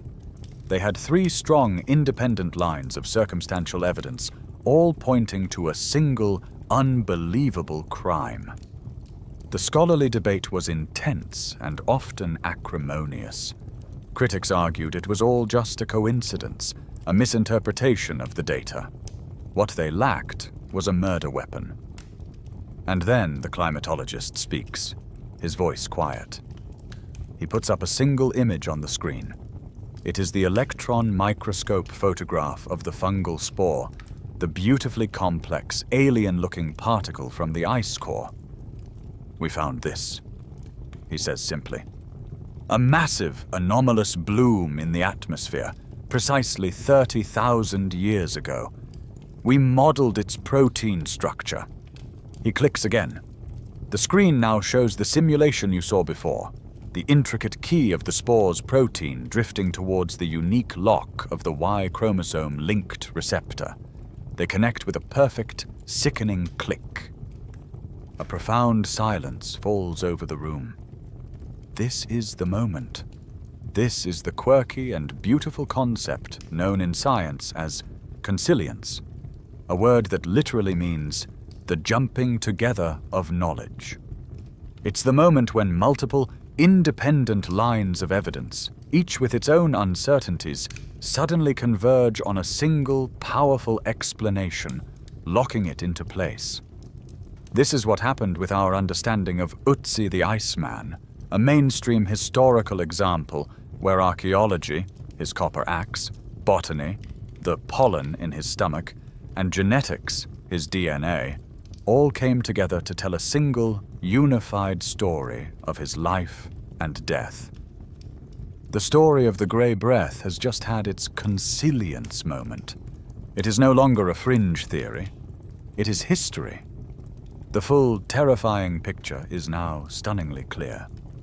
You see the whole narrative arc, from the first hunter falling ill with a strange weariness, to the quiet panic of the clan, the failure of the shaman, the desperation of the quarantine, the social collapse, and the rise of the matriarchs. You see the world of women they built, the new technologies they invented, their tense encounter with the immune Neanderthals, and the slow, painful recovery of their species. And now you see the final chapter, the discovery of the proof, a story told by bones, by genes, by myths, and finally by a single microscopic particle of dust that had been waiting for 30,000 years in the Greenland ice to tell its tale. The story is complete. The puzzle pieces, gathered from the dust of caves, the code of life, and the frozen heart of a glacier, have been assembled into a single, cohesive, and terrifying picture. The mystery of what happened 30,000 years ago is solved. The case is closed. But as the scientists in that conference room pack up their briefcases, a final chilling question hangs in the air, a question that follows you out of the room and into the modern world. The grey breath is extinct, a fossilized ghost. But could something like it happen again? The answer is a deeply uncomfortable yes. The story of the grey breath is not just a history, it is a blueprint. It is a testament to the single greatest and most relentless force on this planet: evolution. The engine of evolution is a constant, unending arms race. Life competes with life, predator with prey, and, most intimately of all, host with pathogen. For every defense your immune system has developed over millions of years, there is a virus, a bacterium, or a fungus out there that is constantly, randomly mutating, testing your locks, searching for a new key. The grey breath was a masterpiece of evolutionary specialization, a pathogen that found a perfect, undefended back door into one half of our species. There is absolutely nothing in the laws of biology to say that it can't happen again. Our modern world, in its technological arrogance, makes us feel insulated from such primal threats. We have antibiotics, antivirals, and global surveillance networks. Our scientific understanding is light years beyond that of a Paleolithic shaman. And in many ways, this does make us more resilient. If the grey breath appeared today, we would likely identify it, sequence its genome, and begin developing a treatment or vaccine within weeks. But our interconnectedness is also our greatest vulnerability. The grey breath took centuries to spread across the thinly populated world of the Gravettian people, carried on foot by slow-moving traders. A modern equivalent could travel in the jet stream of an airplane, reaching every continent on Earth in less than 24 hours. Our globalized world is the most efficient pandemic delivery system ever invented. As a modern aside, we don't even need to imagine this. We have all just lived through a dress rehearsal. The COVID-19 pandemic was a stark, brutal reminder of this very fact. A novel virus, spilling over from an animal host, exploited the pathways of our global society with terrifying efficiency. It demonstrated how quickly a biological threat can shatter our sense of normalcy, cripple economies, and sow social chaos. Scientists still debate the precise origins of many historical plagues, like the Black Death, questioning whether the bacterium Yersinia pestis was the sole culprit or if other pathogens were involved. This ongoing debate is a humbling reminder that even with all our technology, microbes are still masters of surprise, constantly challenging our understanding. The biological arms race has not ended. We are simply in a brief, quiet moment between battles. The story of the grey breath, therefore, is not a comfortable piece of ancient history you can file away. It is a profound and humbling reminder that our species' dominance on this planet is a fragile and contingent thing. We see ourselves as the pinnacle of creation, the masters of technology who have conquered nature. But we are, and always will be, a biological organism, subject to the same pressures and threats as any other. Our reign can be challenged not by an alien invasion or an asteroid, but by the simplest of life forms, a microscopic particle of fungal dust, a strand of RNA, a single bacterium that learns a new trick. You are here because your ancestors survived one such challenge. Their story is a warning, written in your own DNA, that the invisible hunters are always out there, waiting in the dark, constantly evolving, biding their time. The grand sweeping story of geology, genetics, and archaeology now contracts, shrinking from the scale of continents and millennia, down to the quiet, intimate space you are in right now. The tale of the grey breath, of the great dying, and the slow, arduous recovery, is not a story about some abstract, distant them. It is the story of you. It is your inheritance, a history that is not just recorded in books or ice cores, but is written into the very architecture of your cells. You are sitting here tonight, breathing in the quiet of a modern room because of the impossible resilience of your ancestors. You are here because of the women, because of the matriarch who made the terrifying decision to abandon the great hunt, the central pillar of her entire culture, in a desperate gamble to survive. You are here because of the women who followed her, who patiently taught themselves to twist plant fibers into string, who learned the new and subtle language of the snare and the net, and who, in their darkest hour, did not just preserve a culture, but invented a new one from scratch. They were the keepers of the flame, the librarians who memorized the old knowledge even as they created the new, ensuring that the wisdom of 1,000 generations would not be lost to the silent wind. And you are here because of the men. Because of that one bewildered survivor who watched his brothers and father fade away, carrying a random blessed flaw in his genes that he could not understand.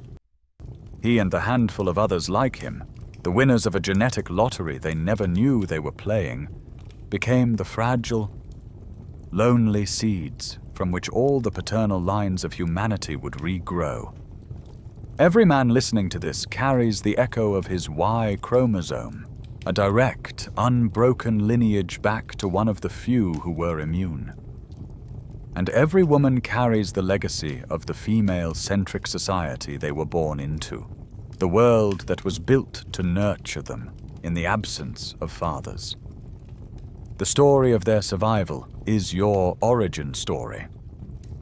That deep, dramatic past is not separate from you. The adaptability, the creativity, the sheer, stubborn refusal to vanish that defined your ancestors are the same qualities that have carried humanity through every crisis since. It is a legacy of both profound trauma and incredible strength. The ghost of the grey breath is a reminder of our fragility, but the story of those who survived it is the ultimate testament to our resilience. It is your own inheritance, a quiet strength that resides in your very bones, a whisper from a 30,000-year-old fire. And now, that long and epic journey is coming to its end, and it is time for rest. The echoes of that ancient world, of the crisp, cold air and the great, shaggy beasts, can begin to soften and fade into the background.